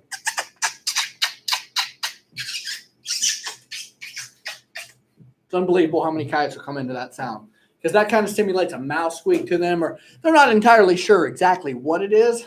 They know something's up there dying and they're eating it. And a lot of times that'll get them to commit. A lot of times when I start seeing them coyotes, pop out a couple hundred yards away, I'm turning that sound off. I'll even go quiet for a little bit. I'll let them disappear for a minute, because I know they're at least already interested. And I'll sit there and I'll try to wait it out silently and just kind of wait till they show up. And if they don't, then I'll start coaching a little bit. For instance, like with one of the mouse squeaks. Yeah, so that's loud calls and listen, I still do it. I still do it to this day. I'll be out there and I'll turn it on. I'll be like, well, I can't hear that. I'll turn it up and on. Then I'll maybe turn my head a little bit and be like, man, that's awfully loud. So, like I said, with that bull squeak that you guys couldn't hear, I couldn't hear. Nolan, could you hear it? Nolan was 2 feet from it and couldn't hear it. And coyotes can hear that from several hundred yards away. And so that's kind of the importance of just keeping your call low. Like I was saying in the last seminar, out west, it's a little more acceptable to start blasting the call. Another reason why it's hard to hunt Pennsylvania is territory size. All right. So an alpha male coyote in Pennsylvania, their territory size might only be half mile, 3/4, maybe a mile. That would be stretching it. For an eastern coyote's territory range would be a mile. But it's very, very likely. You get out to Utah, you get out to Arizona, Montana, Wyoming, any of them western states where it's big and wide and open, them coyotes don't know what cover is, okay? They don't know what cover is, and there's very little food. And the food that is there, everything's in the wide open. So it's a lot harder for them to sneak up. You know, a coyote here hide under some multiflora rows, wait till a squirrel comes walking by, bam, he's gone. It don't happen like that out there. So out there, they'll establish territories 25, 30 miles around. Now, will you call a coyote in 25 miles away? Probably not. Probably not very, very likely. But you will call a coyote in from 1.5 miles, 2 miles away out there. And he can attest to this. You know, we were out in the state of Washington, and them coyotes, there'd be 4 or 5 of them running like out taking a Sunday stroll at 10, 11 o'clock in the morning. Yeah, it's not real likely here in Pennsylvania because they're so skittish, and because of that reason, they're going to stay in their heavy cover, and they're going to stay in their comfort zone, that territory that they establish. So for hunting coyotes in Pennsylvania, you kind of got to figure out where their territory is, and you got to get in. I like to call them 500 yards or less. I mean, I'll take them if they come from further, but I like to, you got to scout for them. That's another thing is a lot of people just assume that because it's a piece of woods and it's there that there's got to be coyotes in there. Yeah, there might be, or there might not be. I mean, would any of you guys go out and look in a section of woods and go walk around in the snow, never see a deer track, never see a rub, a scrape, anything, never put out trail cameras or see anything, and there's no sign of deer in there whatsoever? How many of you guys would go in there and hunt that the first day of deer season? Same thing with coyotes. You got to go in there. I mean, yeah, I've got lucky. I do it too. I see a farm and be like, wow, that looks like a great place. Hey, can I hunt your property? Go in that night and call something in. It's luck. I mean, a lot of coyote hunting is luck. It is. It can't all be skill. I'm not that good. You guys are a lot better than me. I don't know if you guys know who John Collins is. Again, we're talking about a man that kills 5-6 coyotes a day. And now he's hunting Kentucky, but even he'll tell you a lot of it's luck. It's not all skill. A lot of it's being in the right place, the right time, just like anything else. But I will tell you, you can get lucky. You can stumble into the woods and call in a dumb coyote or whatever. But your chances will greatly increase if you go out, you study, you do your homework, you find out where they're at. Once you find out where they're at, you move in a little closer. You see where they're bedding. You see, what trails they're moving. You set up on them trails that they're moving frequently on their own because they're going to run them same trails that they're running by themselves when you're calling. Anybody have any questions on any of that? Yes, sir. You got 5 minutes, buddy. 5 minutes. 5 minutes, guys. Come on. We have 5 minutes. Yeah, I'm a man. What kind of scent do you use? What kind of scent? Yeah. I don't use scent. I use scent killer because a coyote can smell a long, long, long ways. But so you don't use an attractant? No. I mean, I'm not saying it would hurt, but the way I am is I'll go out. I hunt coyotes 4 or 5 nights a week, and a lot of the times, I'll say, I'm gonna hunt here, tonight, and I'll be like, wow, man, the way the wind's moving tomorrow, I'm gonna hunt it a different way. I don't want to have stuff sitting out in that field stinking it up, from prior nights. I'm trying to call them in with a certain rhythm, and that, smell or what have you might be down there. It might screw them up a little bit. And I already deal with enough of that from my dad's coyote traps. He already stinks the fields up enough. So. And just remember one thing. If you think he's doing wrong and everything, he's always your dad. I can't. Don't you forget. I can't deny that. Hey, I have another question for you. Yes, sir. If you're hunting and everything 4 or 5 nights a week and everything, are you hunting for the fur? I'm hunting for the fur. I'm hunting a lot of the farmers around. So here's the thing. A lot of the farmers around where I live, they don't let anybody hunt. They're, people like, oh, how'd you get to hunt that property, man? He told me no 30 years ago. I'm like, well, I offered him a skill. I told him, hey, I'll kill your coyotes. I'll kill your foxes. I had a farmer.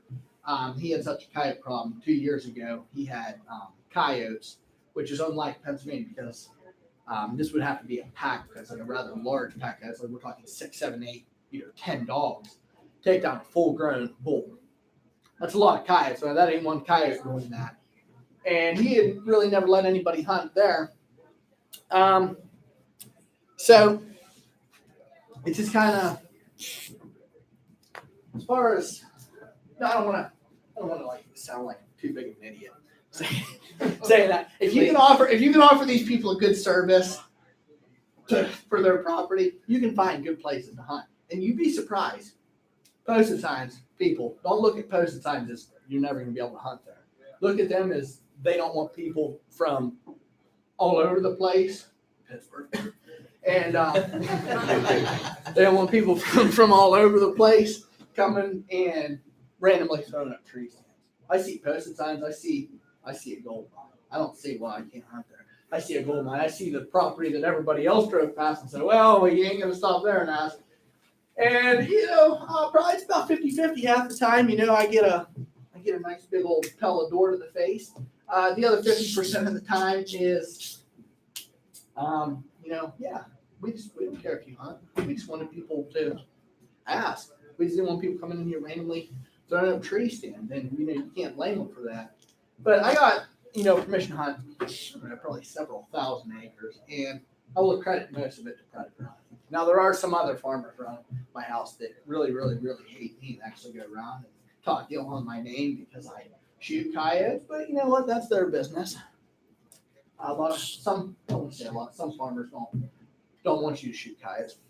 The other thing is you mentioned earlier and every stuff about the AMAX and everything. It kind of sounds to me and everything like you like the 223 and everything, the 22-250. Yeah. Great caliber. Absolutely. I love them both. Mm-hmm. And I've been hand loading and everything for over 50 years. Mm-hmm. More years than you are old. And I will verify and everything, the AMAX and everything, and the Nosler and everything, ballistic tip, they do a lot of exit wound damage and everything stuff. If you haven't tried, if you're fur, keeping them for fur, try and everything that 36 grain Barnes varmint grenade. I will try that. It goes in. I have even groundhogs. Mm-hmm. I have not blown a groundhog apart and everything stuff with that 36 grain Barnes varmint grenade, and it does exactly what it says. It goes in, and it's all terminal explosion. That's awesome. Very, very rarely do you find an exit wound. I might have to look into that. They are, and you can crank them up out of the 223 and everything, or the 22-250.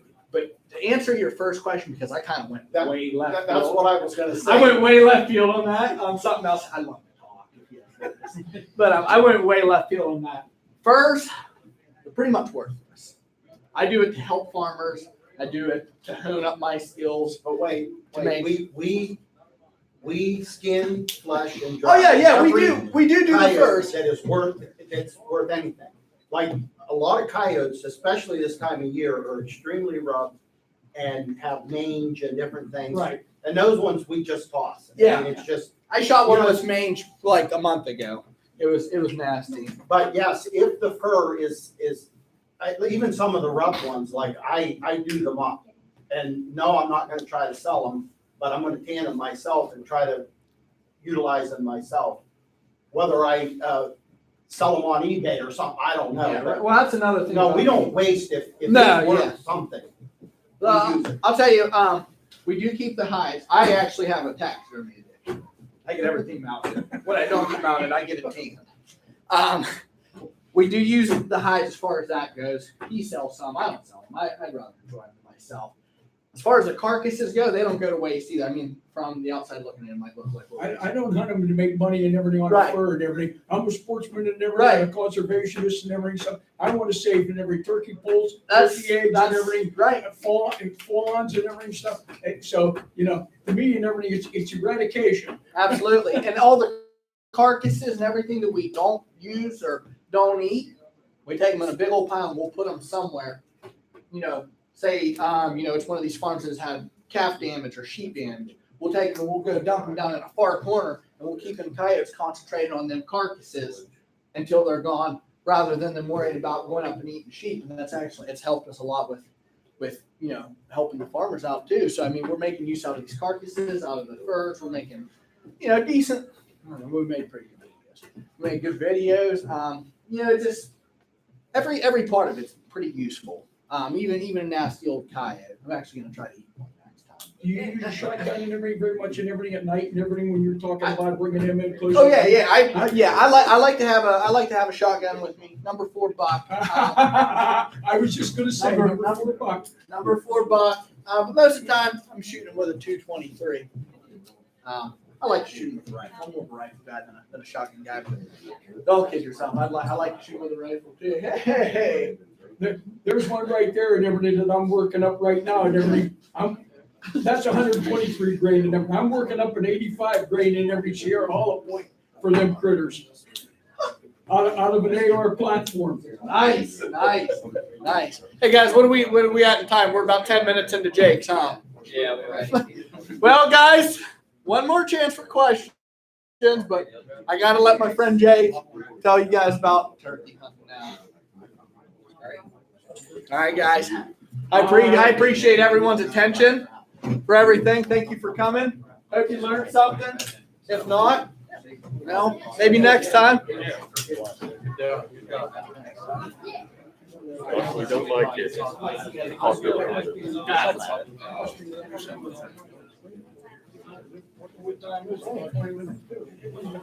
All right, guys, we're here now to talk about some turkeys. Just as this gentleman said, we're killing coyotes to save some turkeys. Who here has killed turkey in the state of Pennsylvania? All right, so a few of us. Who here has killed turkey? They've called in themselves from the state of Pennsylvania. All right, same number. So you guys can consider yourself part of a group of people, like an elite group of people in the United States who have killed turkeys, because Pennsylvania is one of the hardest states to kill turkeys in. I have friends all over the United States, and this state is hands down one of the hardest states to kill a turkey in. But that being said, it still is easy to kill a turkey in Pennsylvania if you know what you're doing. So turkey hunting, you got to get up early. All right, if you want to kill a turkey, most of the time you got to get up early, especially first half of the season. You can only hunt until 12 o'clock. That way it gives turkeys a chance, break, gives the hens a chance to go back to their eggs, stuff like that. Last 2 weeks season, you can hunt all day. But first 2 weeks, I'm getting up 4 o'clock every day before work trying to kill turkey, or get somebody else's turkey.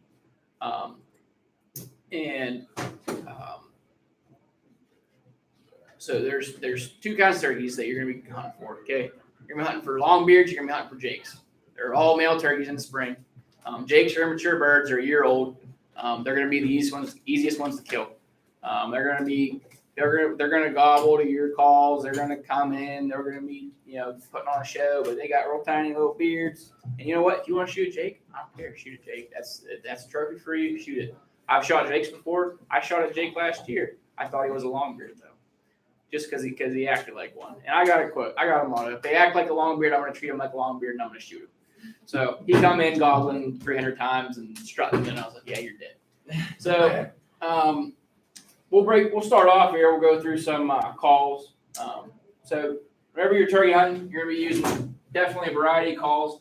Now, a lot of people get intimidated when it comes to calling in turkeys because they think it's hard. And perfecting turkey calling is not easy. I'm not the greatest at it. I mean, I'm okay. I like to think I'm a little bit above average. I have friends of mine that are better at it than me. But I still kill a lot of turkeys every year. Because turkey hunting, it's not about knowing how to call, it's about knowing when to call. When calling at the right time can kill you a turkey more times than being a professional turkey caller any day of the week.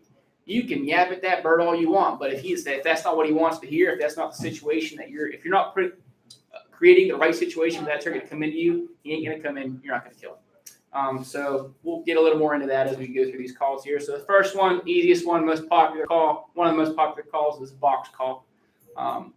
This is a fairly nice box call. I got an NWTF banquet in 2011.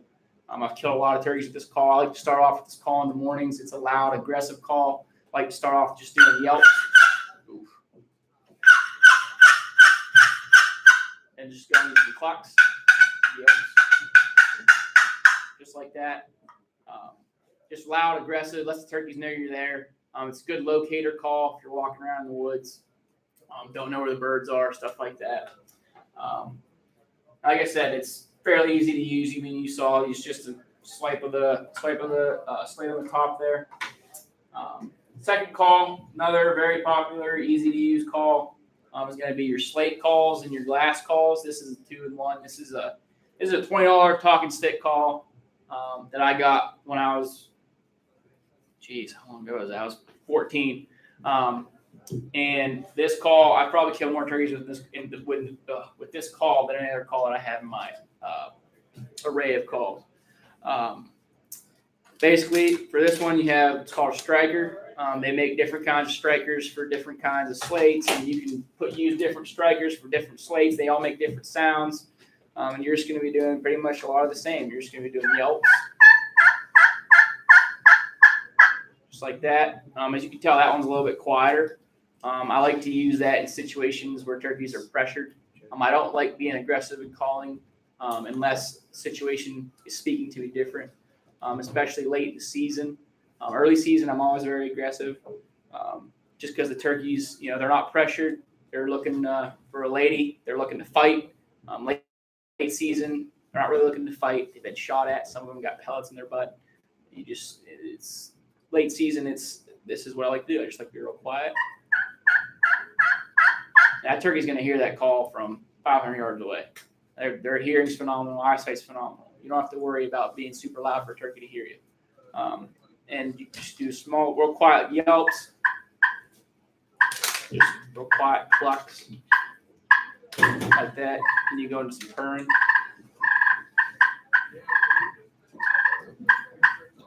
Now purring, you're just going to do that. You're just lightly scraping the striker against the slate. And that just signifies a hen that she's just in a relaxed state, chilling, walking around, feeding.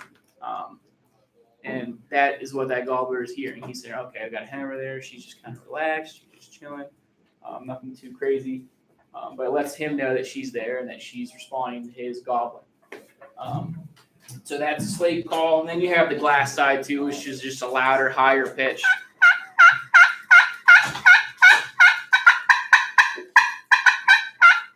So that's just the glass side of the slate call as well.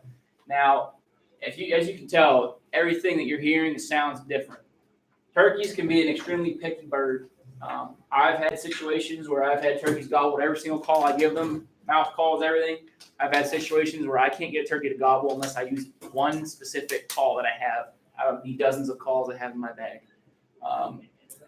And that's just a situation that you have to feel out. If your bird's not responding to you, you just try different calls. Sometimes they'll respond, they'll come in just one call you have.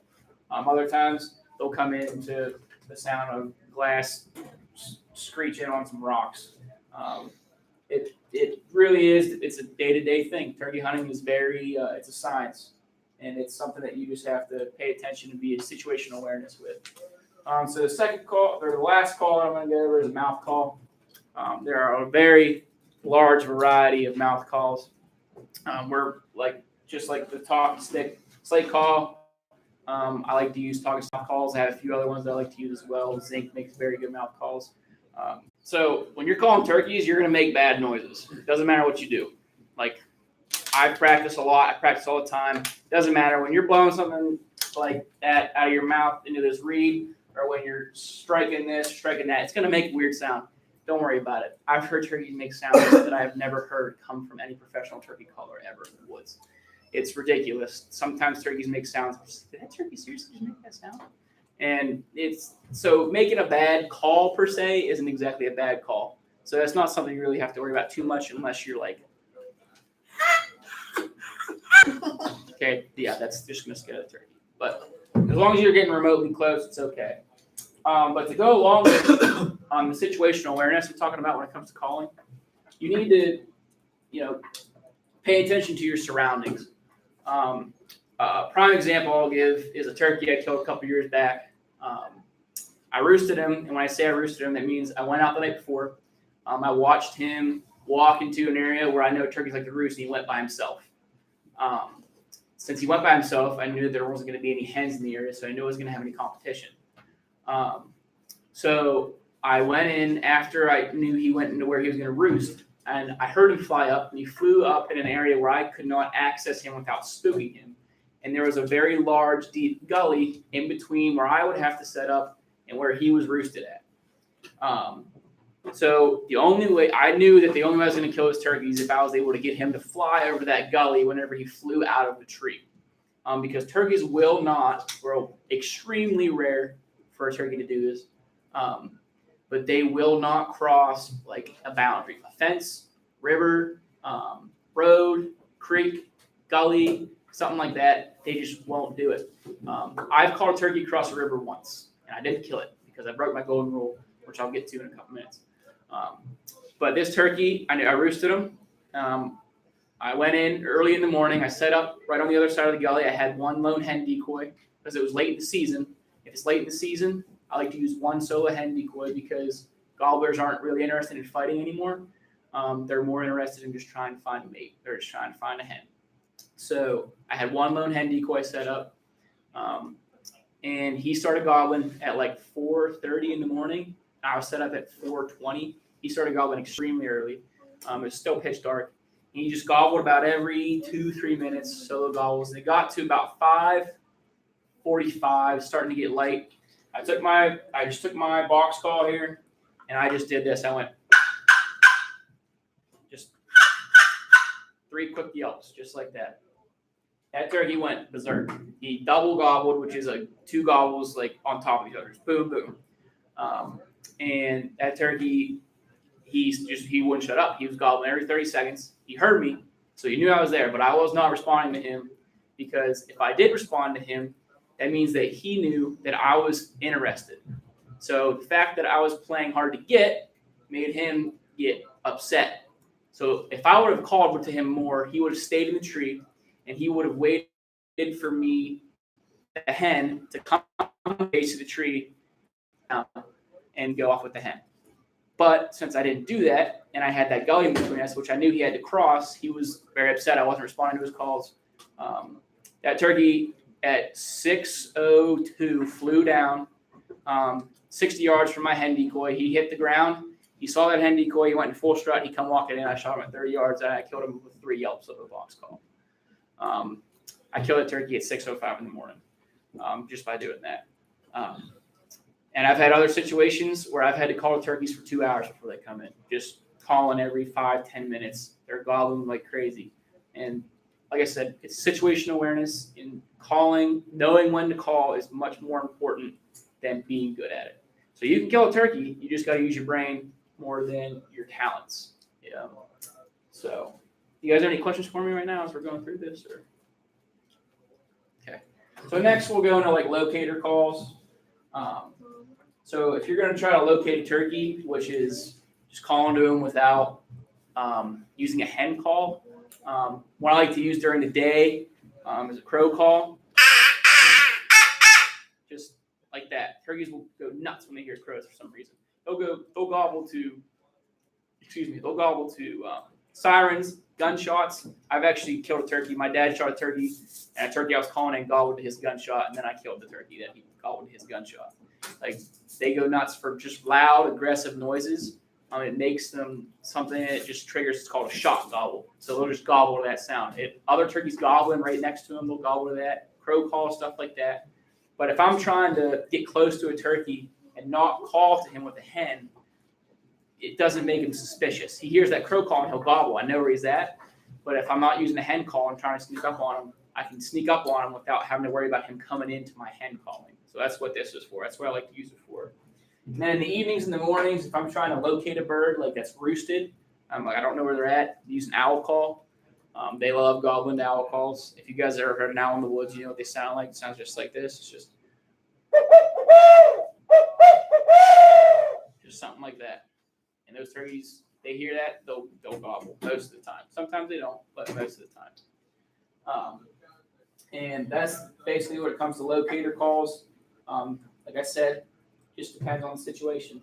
I'll do this sometimes for locating turkeys. I will go in the night before. I'll locate a turkey with my owl call. And then when I locate him, if I can tell that he's by himself, I'll get about 100 or so yards from them if I can, and then I'll go right to the sit right at the base of a tree or something. I'll just take a call and I'll just go. Just do a couple quick calls, and that's late in the evening. So that turkey, he's already in the tree, and he just heard that hen. And then sometimes, you can take a hat. I don't know if this is going to work or not, but you can take a hat, and that sounds like a turkey flying up into a tree. And I've done that before as well as that in the evenings. And a gobbler hears that, he thinks, oh, there's a lady over there. That's nice. I know that she's there in the morning. So he falls asleep. He dreams about, all the amazing times he's going to have the next day with his new lady friend that he heard. He wakes up. First thing he thinks of is, I heard that hen there last night. Where is she? He'll start gobbling. You hit that call. He's like, yep, there she is. I'll fly down, come right in. So that's, like I said, just another situational awareness thing, figuring out if that turkey's, going to respond to that, if there's other hens in the area, stuff like that. Before I forget, the golden rule I mentioned earlier. If you're turkey hunting and you make a call, I don't do this anymore. I did 2 times and I learned my lesson. I was told by people who mentored me in turkey hunting this rule, and I didn't listen. I had to learn the hard way. If you make a call, just any kind of call with like a hen, resembling a hen, you wait at least 15 minutes before you get up and move to go chase after that turkey. Because I've had 2 situations. The one was where I actually called a turkey across a river. He flew across a river to come to me. And I didn't think he was going to do that. So I hit a call. I waited about 10 minutes. I was with my buddy. I was like, all right, let's get up. Let's go try to chase that turkey across the river.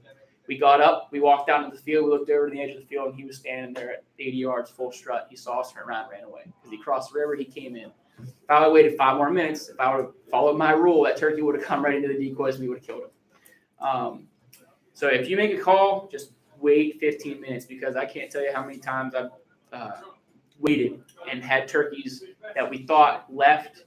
All of a sudden, like at 14 minutes, they'll gobble 40 yards away and they're coming right into your decoys. Because turkeys won't always gobble to you. They'll be silent sometimes. I've had turkeys come in that I've killed that haven't gobbled a single time. Once again, that depends on the situation, depends on weather, depends on. I've killed turkeys in the pouring down rain, a thunderstorm, gobbling their heads off. Then I've killed turkeys in the sun that haven't gobbled a single time. And I've had the vice versa situation happen before. It's a very inconsistent sport of hunting turkeys. And that's why I love it. That's why it's my favorite thing to do. There's just nothing about it that ever makes sense to me. But that, that's pretty much all I got for calls. You guys have any more questions about calls or anything? Or okay. What? But yeah, I'll show you guys a little bit of my gear here. This is a $40 turkey hunting vest. It has pockets for everything. It has your shells. Box calls, slate calls go in here. I got my decoys shoved in the back here. Stakes are down in there. It has a seat. All you gotta do is just unclip these. And there you go. You got your seat. And so yeah, if you guys ever want to get into hunting, turkey hunting, these things are amazing because it holds everything that you need to hold. And it's not going to be cheap either. Calls aren't cheap. So just be prepared to be obsessed and spend money. That's all I got to say about that. So, but that's all I got for you guys. Unless anybody has more questions, any questions. But yeah, that's everything. Over here. Yeah, what's up? You get a turkey that's gobbling his full head off, but he won't come in. He holds up on you. What would you do? If he's by himself, I'll gobble back at him. I'll be quiet first. I won't call at all. And I'll wait about 20 minutes to a half hour. And if he's still stuck in one spot and he's gobbling, I won't. After about 20 minutes, 30 minutes, what I'll do is I'll do a gobble. And now there's not really any discrete way to do a turkey gobble. They make shake gobbles that you can shake and it makes sounds like a gobble. They make other ones that make gobbling noises. But basically, I'll do this. I'll just do some clucks and yelp sequences, and then I'll do a gobble with my mouth, which I'll show you here.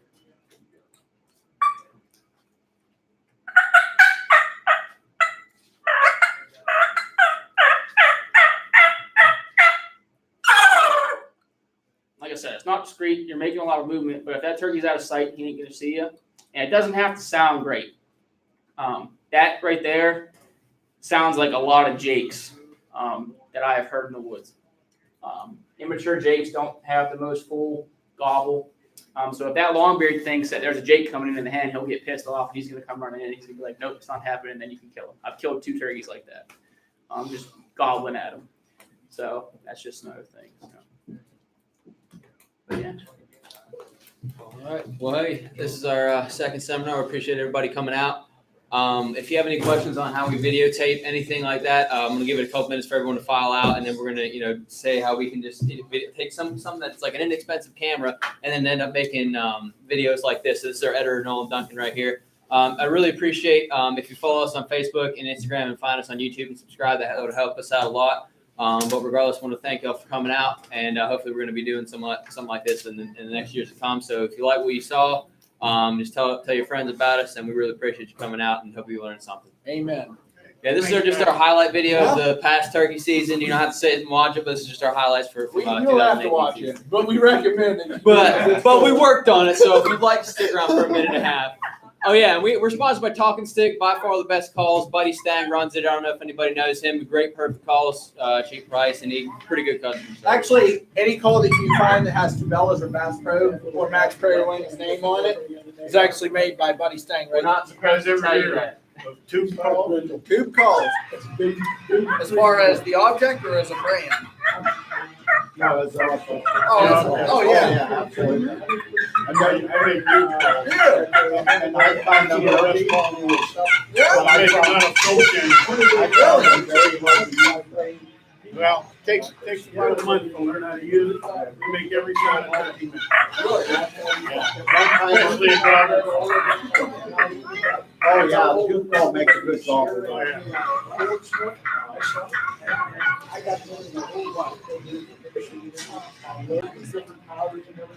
I can't wait. Did you learn anything, bud? Hey, man, I'm glad you enjoyed it. I hope you enjoyed it. Yeah, I did. I just bought myself a 2 Yeah? suggestions how to set it up. Well, what do you guys do? You try to do nighttime hunt? That's everything. Groundhog, coyote. Groundhog, coyote. I had 4 clubs, so everything I own has adjustable parallax on it. Yeah. I told him I screwed it. You gotta let you know what parallax is. Kind of just focus. Okay. So it'll have like numbers on it. Some of them have flat parallax. It'll tell you 100 yards. Yeah, we're still got a live stream. Get yourself like vortex. You're in the live stream? Yeah. All right. Thanks for watching.